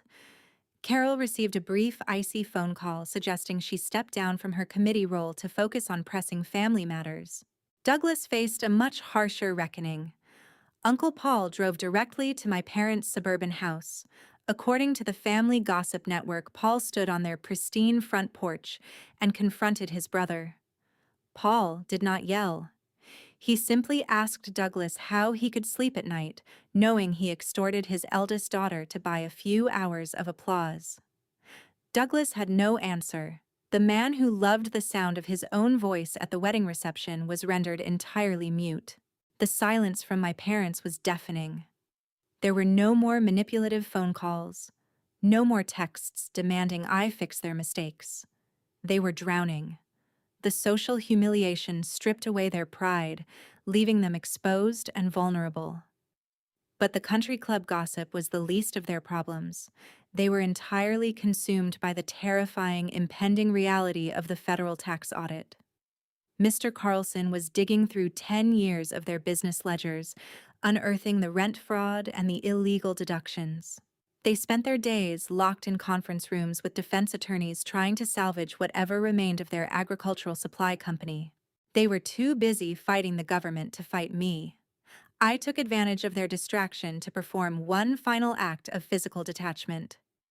On a Tuesday afternoon, while I knew Carol and Douglas were downtown meeting with their legal counsel, I drove to the house I grew up in. The suburban street was quiet. The manicured lawn looked identical to how it appeared during my childhood, a perfect glossy exterior hiding the rot underneath. I used my spare key to unlock the heavy oak front door. The house smelled of lemon polish and stale air. It felt like a museum dedicated to a family that never truly existed. I did not linger in the living room where they had handed me the $45,000 invoice. I walked straight up the carpeted stairs to my old bedroom. I brought a single cardboard box. I did not want much. I packed a few childhood books, a framed photograph of my grandfather Winston, and a small wooden jewelry box my grandmother had given me years ago. I left the expensive clothes Carol had bought me to fit her specific aesthetic. I left the high school debate trophies they never bothered to attend. I only took the items that held genuine, untainted memories. I carried the cardboard box downstairs.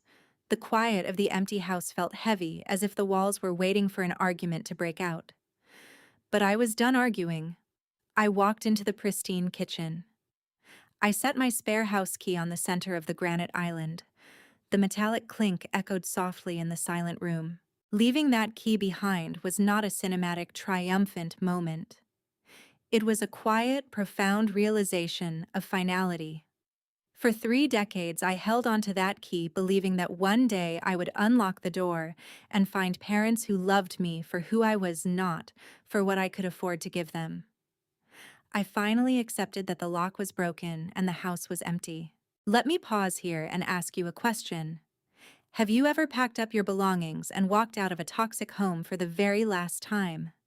Do you remember the exact moment you realized you were never going back? Share that moment with me in the comments. Let us celebrate the doors we had the courage to close. I stepped out onto the front porch, pulling the oak door shut behind me. The lock engaged with a firm, decisive click. I walked down the driveway, got into my car, and drove away, without checking the rearview mirror. The social collapse of the Harris family was complete. The financial reckoning was currently tearing through their bank accounts, but their ultimate punishment was losing the one piece of leverage they valued most.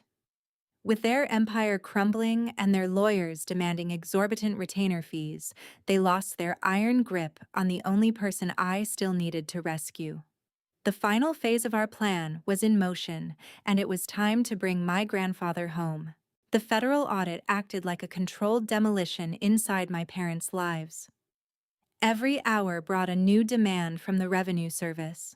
Douglas and Carol were drowning in ledgers, desperately trying to explain years of fabricated business expenses to a government that did not care about their country club standing.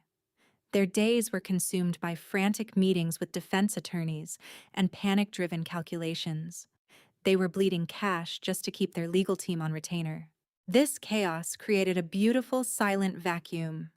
My parents were far too consumed by the impending threat of bankruptcy to maintain their iron grip on the family dynamics.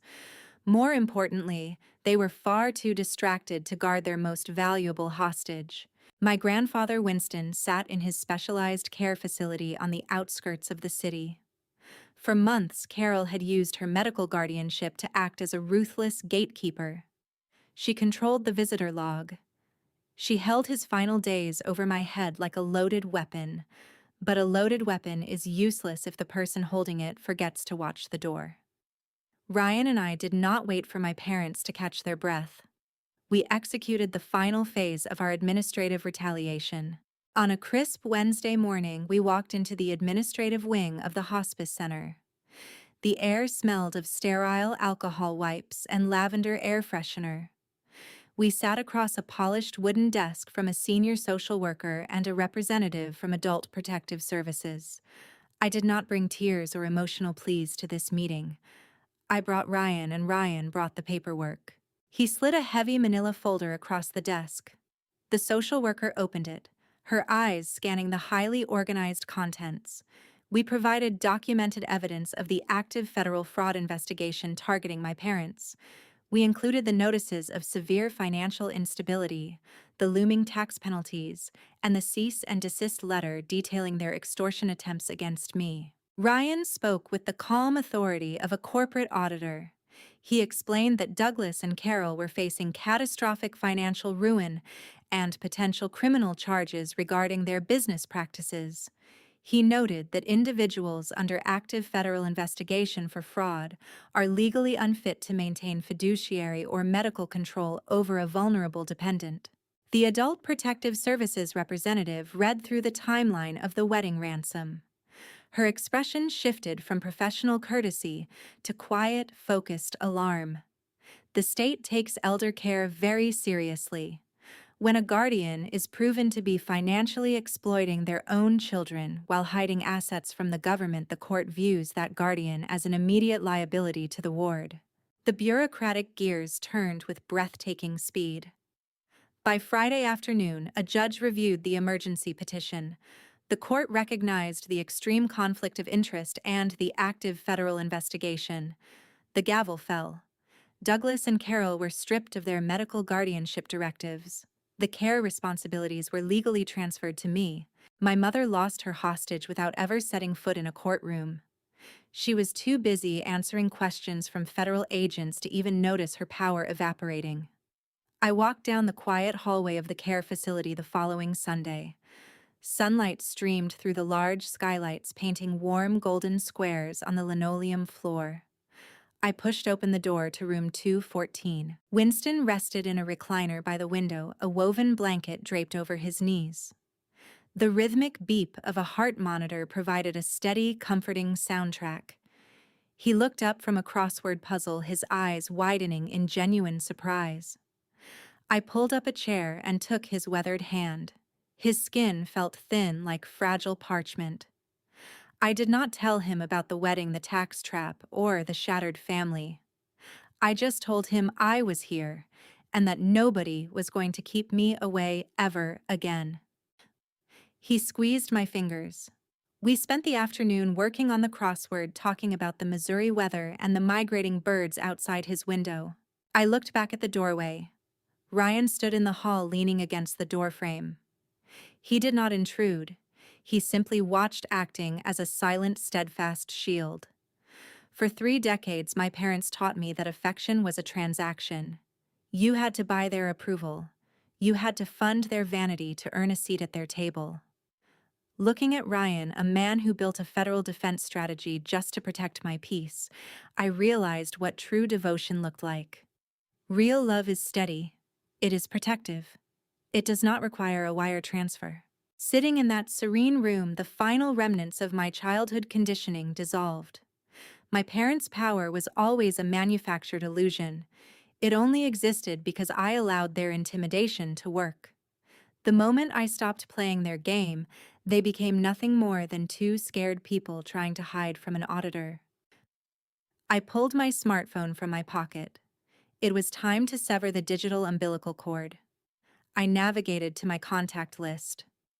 I selected my mother's number and pressed the block button. I scrolled to my father's name and blocked him as well. I did the same for my sister. The action took less than 30 seconds, but the quiet that followed felt monumental. However, the universe has a funny way of testing a newly established boundary. Just as I pocketed the device, it buzzed with a message from an unsaved number. I opened the text. The sender identified himself as Kevin, the new husband of my sister. Alyssa and Kevin had returned from their Caribbean honeymoon to a nightmare. Their luxury downtown apartment was no longer a safe haven. With the federal investigation ripping through my parents' accounts, the illicit business expense subsidies that paid for their high-end lifestyle had vanished overnight. The message from Kevin was long and dripping with poorly disguised panic. Aaron, I know things are crazy right now, the text began, but Alyssa is losing her mind. Your parents cut off her allowance because of this tax thing. The rent is due next week, and she just bought $5,000 worth of new furniture for the living room. She expects me to figure it out, but I cannot cover her spending habits without your parents' help. You have to talk to them or help us out until this blows over. This is causing serious strain on our marriage. I stared at the screen, a genuine, unburdened laugh bubbling up in my chest. Kevin was experiencing the exact reality I had warned him about. He married a woman who viewed other people as personal funding mechanisms. Without my logistics salary subsidizing the family and, without the fraudulent tax write-offs supporting her rent, Alyssa was finally facing the actual cost of her existence. She was drowning her new husband in debt within the first month of their union. I did not feel a shred of pity for him. He stood in the driveway in the Ozark Mountains and watched her throw a tantrum. He sat quietly while they extorted me. He chose to marry the golden child, and now he had to pay the golden child's bills. I tapped the screen and typed a brief, highly satisfying response. She is your wife now. Good luck. I hit send and immediately blocked his number, locking the final door on the Harris family drama. Let me take a moment to ask you something important. Have you ever blocked a toxic relative and felt that immediate rush of silence? Do you remember the exact text message that made you realize they would never change? Share your blocking story in the comments below. Let us celebrate the peace that comes from pressing that button. The digital silence in my pocket was beautiful. I turned my attention back to my grandfather, helping him fill out a tricky clue about aerospace engineering. The afternoon stretched on warm and untroubled. I had secured my family. I had protected my peace. But the consequences of my retaliation were far from over for the people I left behind. The federal government does not forgive debts, and the social elite do not forgive embarrassment. My parents were about to discover the true cost of their fabricated image. As the weeks turned into months, the financial reckoning would force them into a desperate, humiliating corner, leading to a permanent shift in their living situation that I could never have predicted. 6 months passed. The harsh Missouri winter melted into a bright, crisp spring. The rolling plains just outside St. Louis turned a vibrant green, mirroring the profound renewal happening within my own life. My daily routine at the commercial brewing supplier continued, but the heavy, suffocating dread that used to accompany my morning commute had vanished. My phone no longer vibrated with arrogant demands or weaponized guilt trips. I woke up to the smell of brewing coffee and the quiet, steady presence of Ryan reading the financial news across our kitchen island. The federal government moves slowly, but it grinds with undeniable certainty. While my days were marked by serenity, my parents were caught in the crushing machinery of a federal tax reckoning. I did not need to stalk their social media or hire a private investigator to learn their fate. In the Midwest, the family grapevine is far more efficient than any intelligence agency. The news arrived on a quiet Sunday afternoon via a lengthy phone call from a younger cousin who still attended the Meadowbrook Country Club. She called under the guise of asking for career advice, but she quickly steered the conversation toward the local gossip. Her voice dropped to a hushed conspiratorial whisper as she delivered the final tally of the Harris family downfall. The audit initiated by Mr. Carlson had concluded.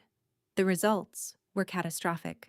Let us break down the exact mathematics of their ruin because administrative justice is always found in the ledger.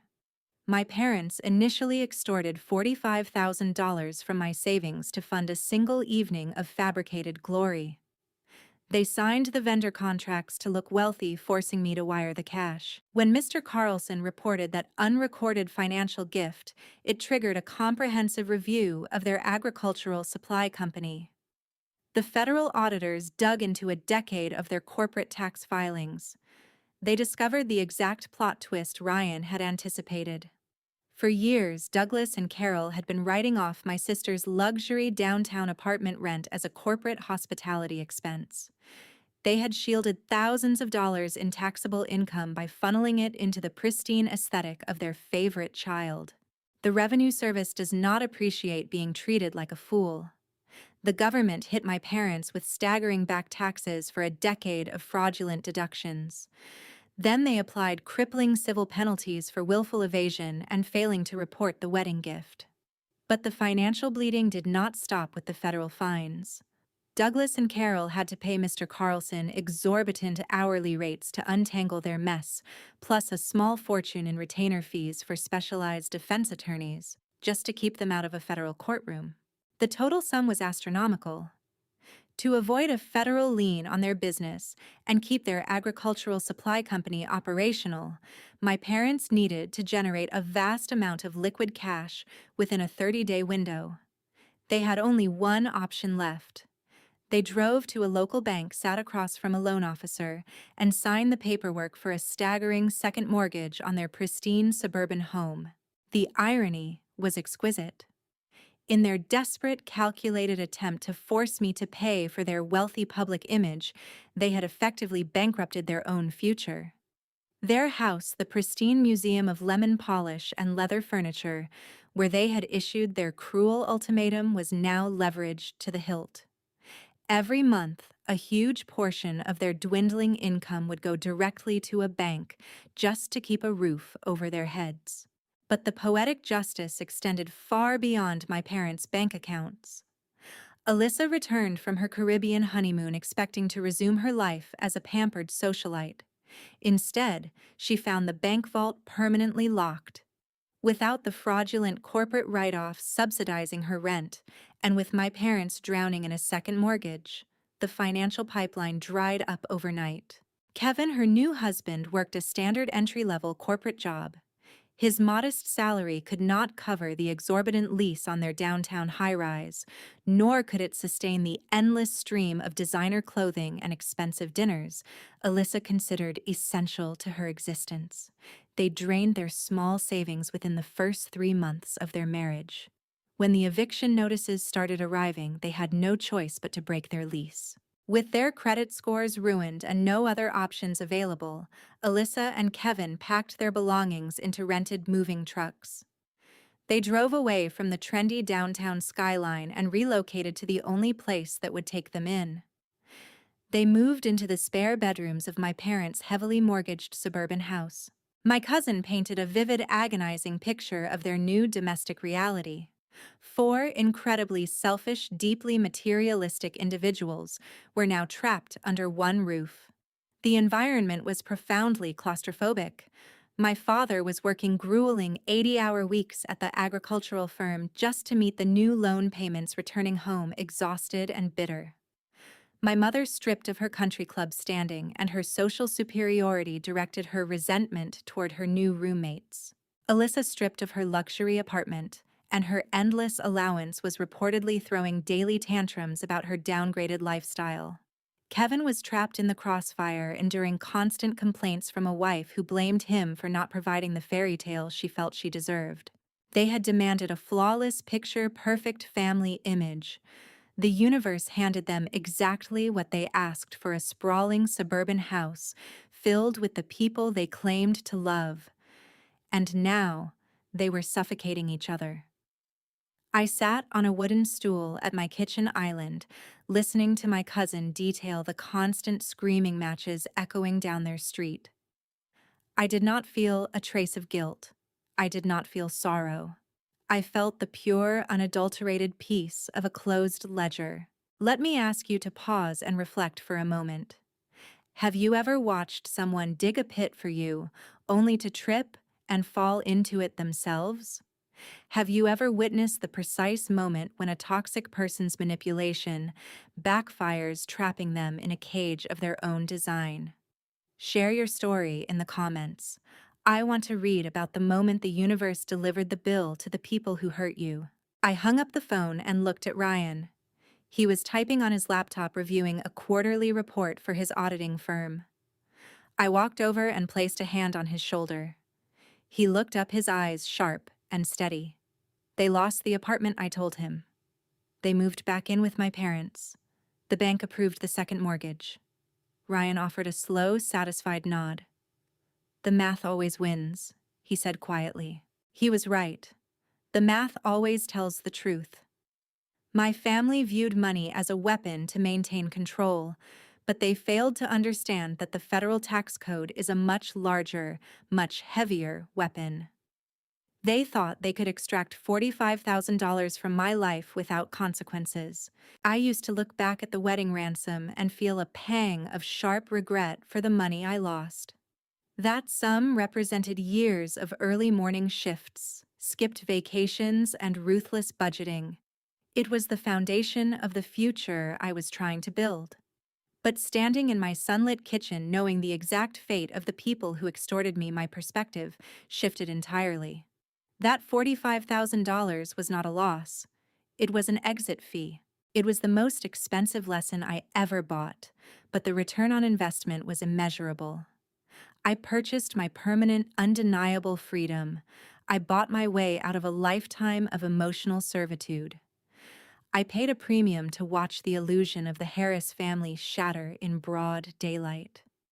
If you offered me the chance to go back in time and refuse the payment, I would write the checks all over again. The peace I secured was worth every single penny. My parents demanded I fix their embarrassment. I gave them exactly what they asked for by providing the truth to their accountant.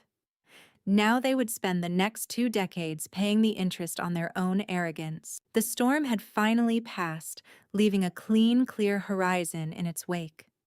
My grandfather Winston was safe and comfortable in his care facility, visited often by a granddaughter who no longer had to sneak past a gatekeeper.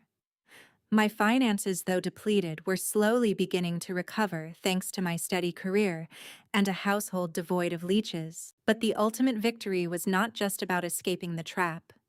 It was about building something new on the ground where the trap used to be. Ryan and I had spent the last 6 months planning our next move. We were no longer reacting to my family and their endless demands. We were charting our own course, and our first destination was a piece of Missouri real estate that would bear only one name on the deed. The Missouri horizon stretches out like a canvas painted in endless shades of gold and green.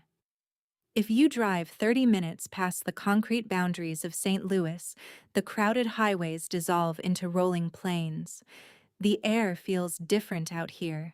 It is not thick with the exhaust of freight trucks or the suffocating expectations of a country club social circle. The wind carries the scent of wild grass and damp earth. This is where Ryan and I chose to plant our flag. We found a modest single-story ranch house sitting on 2 acres of open land.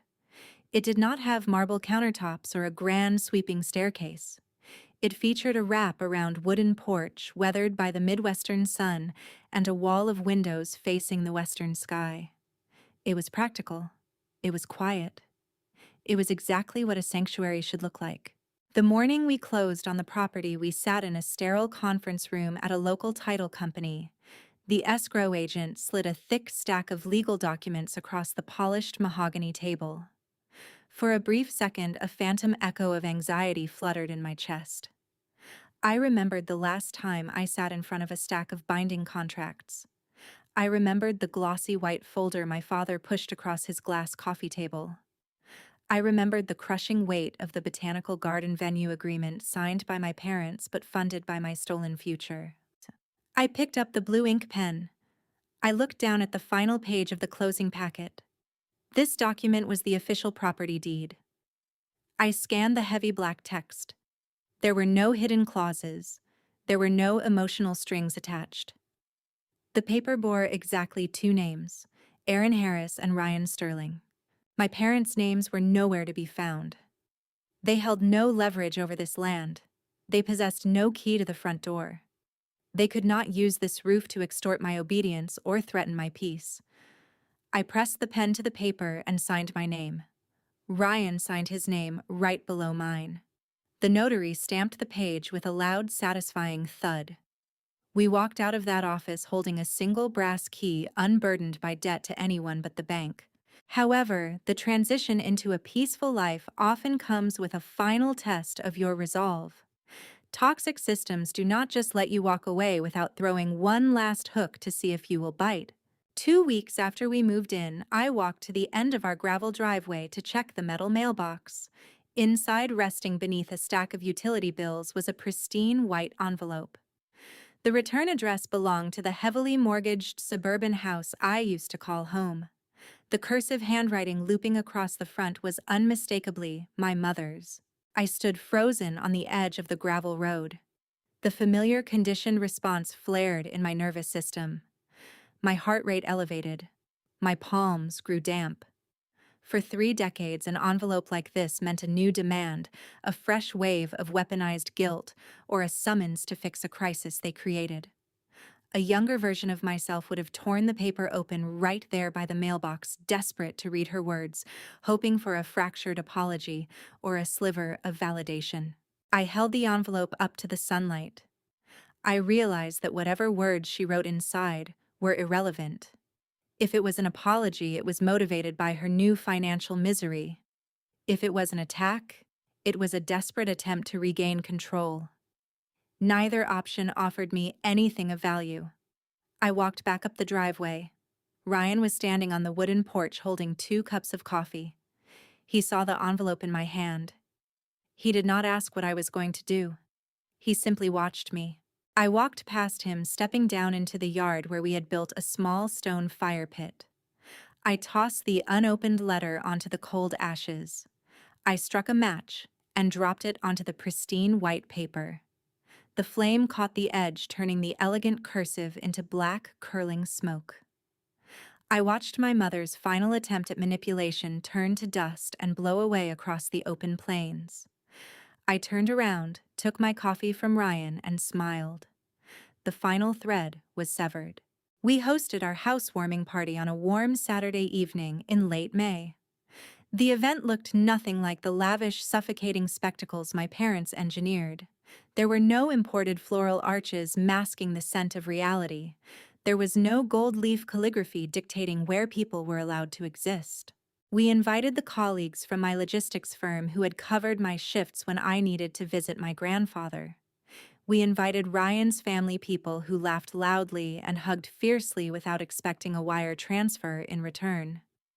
We even invited the favorite daytime nurse from the hospice center who took such wonderful care of Winston. The food consisted of smoked brisket, grilled corn, and cold beer pulled straight from a plastic cooler. The music came from a small portable speaker resting on the porch railing. Nobody wore tailored tuxedos or sequined gowns. People wore denim and comfortable cotton. Most importantly, there was no seating chart. Guests pulled up folding chairs wherever they pleased. They sat on the wooden steps rested against the porch railing or stood around the fire pit sharing stories. There was no table 14. There were no swinging kitchen doors to hide the people deemed unworthy of the spotlight. Every single person in my yard was treated like a guest of honor because they were there by choice, not by obligation. As the sun began to set, casting a brilliant orange glow across the Missouri horizon, I stood on the edge of the porch and surveyed the scene. Ryan was laughing with my coworkers flipping burgers on the grill. The sound of genuine, unforced joy echoed through the yard. Nobody was holding a microphone to deliver a speech built on lies. Nobody was quietly tallying the cost of the centerpieces to use as leverage later. I leaned against the wooden pillar and took a deep breath. I realized in that quiet moment that I had finally broken the cycle of exploitation. For my entire life, my mother wielded the threat of being disowned like a heavy club. She conditioned me to believe that losing my place in the Harris family was the ultimate punishment. Society often reinforces this fear. We are taught that family is an unbreakable bond, that blood requires endless forgiveness, and that walking away from your parents is a tragic failure. But looking around my sunlit living room through the open windows, I understood the profound truth. Being disowned by people who view you as a disposable resource is not a punishment. It is the greatest blessing you will ever receive. It is not an exile from a loving home. It is a prison break. The peace that follows a storm of that magnitude is difficult to describe. It is the absence of a weight you did not even realize you were carrying. It is the quiet freedom of going to sleep without wondering how you will afford to buy your own dignity the next morning. Let me speak directly to you for a moment. If you are sitting in your car or listening to this while folding laundry, and you are currently enduring emotional abuse just to keep the peace you need to hear this, financing your own disrespect is never a measure of strength. Enduring manipulation because you share a bloodline does not make you noble. It just makes you tired. You are allowed to stop writing the checks. You are allowed to stop apologizing for things you did not break. You have the fundamental right to walk away from a table where you are only welcome when you are paying the bill. Walking away and letting the cold, hard truth speak for itself is the ultimate, undeniable victory. My parents tried to bury me in the shadows of their grand illusion. They thought I would stay quiet and absorb the cost of their vanity. They did not understand that when you push someone into the dark, you give them the perfect cover to build a new life. The truth had set me free, and my new life was just beginning. But the universe had one final delivery left to make a closing statement that would validate every difficult choice I made. The early morning sun breaks over the Missouri horizon, casting a warm golden hue across the open plains. I stand on the front porch of our new home, both hands wrapped around a ceramic mug of dark roast coffee. The steam rises into the crisp, cool air curling upward before vanishing into the clear sky. A gentle breeze rustles through the tall grass bordering our property. There are no blaring sirens out here. There are no frantic freight coordinators shouting over industrial machinery. There is only the steady rhythmic chirp of awakening birds and the quiet, comforting presence of Ryan reading a novel on the wooden porch swing. I take a slow sip of the hot coffee, letting the deep roasted flavor ground me in the present moment. My mind briefly wanders back to the logistics warehouse in St. Louis. I remember sitting at my metal desk, clutching my phone while my chest tightened with suffocating anxiety. I remember staring at an extortionate floral invoice, genuinely believing my only path to survival required draining my life savings to appease a toxic family dynamic. The distance between that frightened, desperate woman and the person standing on this peaceful porch feels unmeasurable. The woman who retreated to that cabin in the Ozark Mountains 6 months ago was a dedicated people pleaser. She carried the heavy, invisible burden of familial expectation, constantly twisting herself into uncomfortable shapes to avoid conflict. She feared rejection. She feared the agonizing, silent treatment. The woman walking across these wooden planks today fears nothing. The transformation did not happen overnight. It was forged in the quiet moments of saving email attachments, formatting spreadsheets, and refusing to react to cruel text messages. Administrative warfare requires intense discipline, but that discipline breeds an unbreakable form of self-respect. I did not secure my freedom by engaging in a theatrical screaming match. I did not stand up at a lavish wedding reception and hurl a glass of expensive champagne at the brick wall. My parents thrived on dramatic confrontations. Theatrical outbursts supplied them with the emotional reactions they desperately craved. If I had cried, my mother would have felt powerful. If I had yelled, my father would have labeled me unstable and unreasonable. They expected a chaotic emotional breakdown. They were entirely unprepared for a silent, calculated administrative response. You cannot gaslight a certified bank transfer. You cannot manipulate a federal tax statute using weaponized guilt or tears. When I stopped begging for their approval and started saving digital receipts, the power dynamic fundamentally shifted. I stopped playing the role of the wounded daughter and adopted the persona of an objective auditor. I utilized the rigid, unfeeling machinery of the federal government to dismantle a 30-year reign of psychological terror.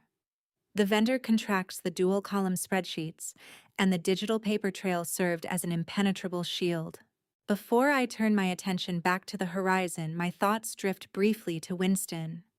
My grandfather is resting comfortably in his peaceful care facility room, entirely removed from the chaos engulfing his former guardians. Visiting him is no longer a stressful negotiation. I do not have to beg for access or walk on eggshells to earn a few hours of his time. We spend our Sunday afternoons working on puzzles and watching the seasons change outside his window. Securing his safety was the primary reason I agreed to pay the extortion in the first place. Knowing he is protected from their toxic influence proves that every stressful moment of gathering evidence was a worthwhile investment. Let me speak directly to you right now. I want you to listen carefully, especially if my journey sounds painfully familiar to your own daily reality. If you are currently funding the lifestyle of people who treat you like a prop stop, I need you to understand that you cannot buy respect, and you cannot perform your way into being loved. A relationship requiring an admission fee is not a genuine bond. It is a hostage situation disguised as familial duty. Toxic individuals will gladly drain your bank accounts, your energy, and your self-esteem, while simultaneously convincing you that you are the one falling short. They will demand you fix their mistakes. They will force you to subsidize their vanity. And the moment you set a firm boundary, they will accuse you of betrayal. Do not let their accusations break your resolve. Setting a boundary to protect your own future is the most courageous act you can perform. Enduring financial abuse and swallowing your own disrespect does not make you a strong person. It merely makes you an exhausted enabler. True strength is found in walking away. It is found in letting the cold, hard truth speak for itself without adding a single word of defense. If you are standing on the edge of walking away, take the step. The initial silence might feel terrifying, but I promise you, the peace waiting on the other side is worth every uncomfortable moment. I want to hear about your own victories. Have you ever walked away from a transactional relationship? Have you ever decided to stop funding your own mistreatment and finally set a boundary that changed your life forever? Share your victory in the comments section below. I read every single story, and your courage might be the exact inspiration someone else needs to hear today. If this narrative validated your experiences, if it made you feel seen and empowered, hit the subscribe button and turn on your notifications. Join our community of people who refuse to stay in the shadows. I set my empty coffee mug on the wooden porch railing and stepped down onto the gravel driveway. The stones crunch softly beneath my boots as I walk toward the road. The morning air feels incredibly fresh. I reach the metal mailbox standing at the edge of our property and pull down the small door. Inside rests a modest stack of mail. I bypass the grocery store circulars and the standard utility bills. My fingers find a crisp official white envelope bearing the distinct seal of the Department of the Treasury. I slide my index finger under the paper flap, tearing the envelope open. I pull out an automated Internal Revenue Service tax document. My eyes scan the clean, orderly rows of printed numbers. The return is flawless. It shows a perfect record with 0 unexpected liabilities and 0 penalties. My financial slate is pristine. The government has reviewed my filings, matched them against the vast digital network, and found nothing but diligent, law-abiding compliance. I fold the document and slide it back into the envelope, a quiet smile forming on my face. As I stand there bathed in the warm Missouri sunlight, I cannot help but picture the scene unfolding miles away. In a cramped, heavily mortgaged suburban house, my mother and father are likely sitting at their kitchen table. It is the exact same glass table where they once slid a $45,000 ransom note toward me. Today, that glass surface is buried under a mountain of audit notices, exorbitant legal bills, and severe bank warnings. My sister Alyssa and her new husband Kevin are waking up in a cramped guest bedroom down the hall, stripped of their trendy downtown apartment and their unearned luxury. The house is suffocating under the weight of immense debt and shattered pride. They are all trapped together in a miserable environment of their own design. They tried to build a flawless public facade using stolen money and deceit. Now they are drowning in the very paperwork they tried to manipulate. The universe always balances the ledger eventually. You do not have to seek revenge. You simply have to organize your receipts, step out of the way, and let the natural consequences of their actions take the wheel. I turn around and walk back up the gravel driveway toward the sanctuary Ryan and I built together. My mind is clear. My heart is unburdened. My family demanded I fix their embarrassment. They issued an ultimatum expecting me to shrink into the background and finance their illusion of superiority. So I gave them the truth. And the truth is the most embarrassing thing of all. We build our families like we build our houses in the American Midwest, sturdy on the outside, wrapped in vinyl siding or pristine brick, designed to project an image of enduring stability to the neighbors. We meticulously curate our front lawns, wave from our wraparound porches, and uphold the great American tradition of keeping up appearances. But what happens when the foundation is poured with unchecked favoritism, and the walls are held up only by the silent, suffocating sacrifices of the scapegoated child Aaron's journey, a $45,000 ransom paid not in submissive defeat, but in calculated administrative vengeance is far more than a tale of a wedding gone terribly wrong. It is a profound, unflinching autopsy of a failing traditional family structure. It reveals a devastating truth about parenting responsibility and the toxic burden of the American dream when it prioritizes a flawless public image over fundamental emotional integrity.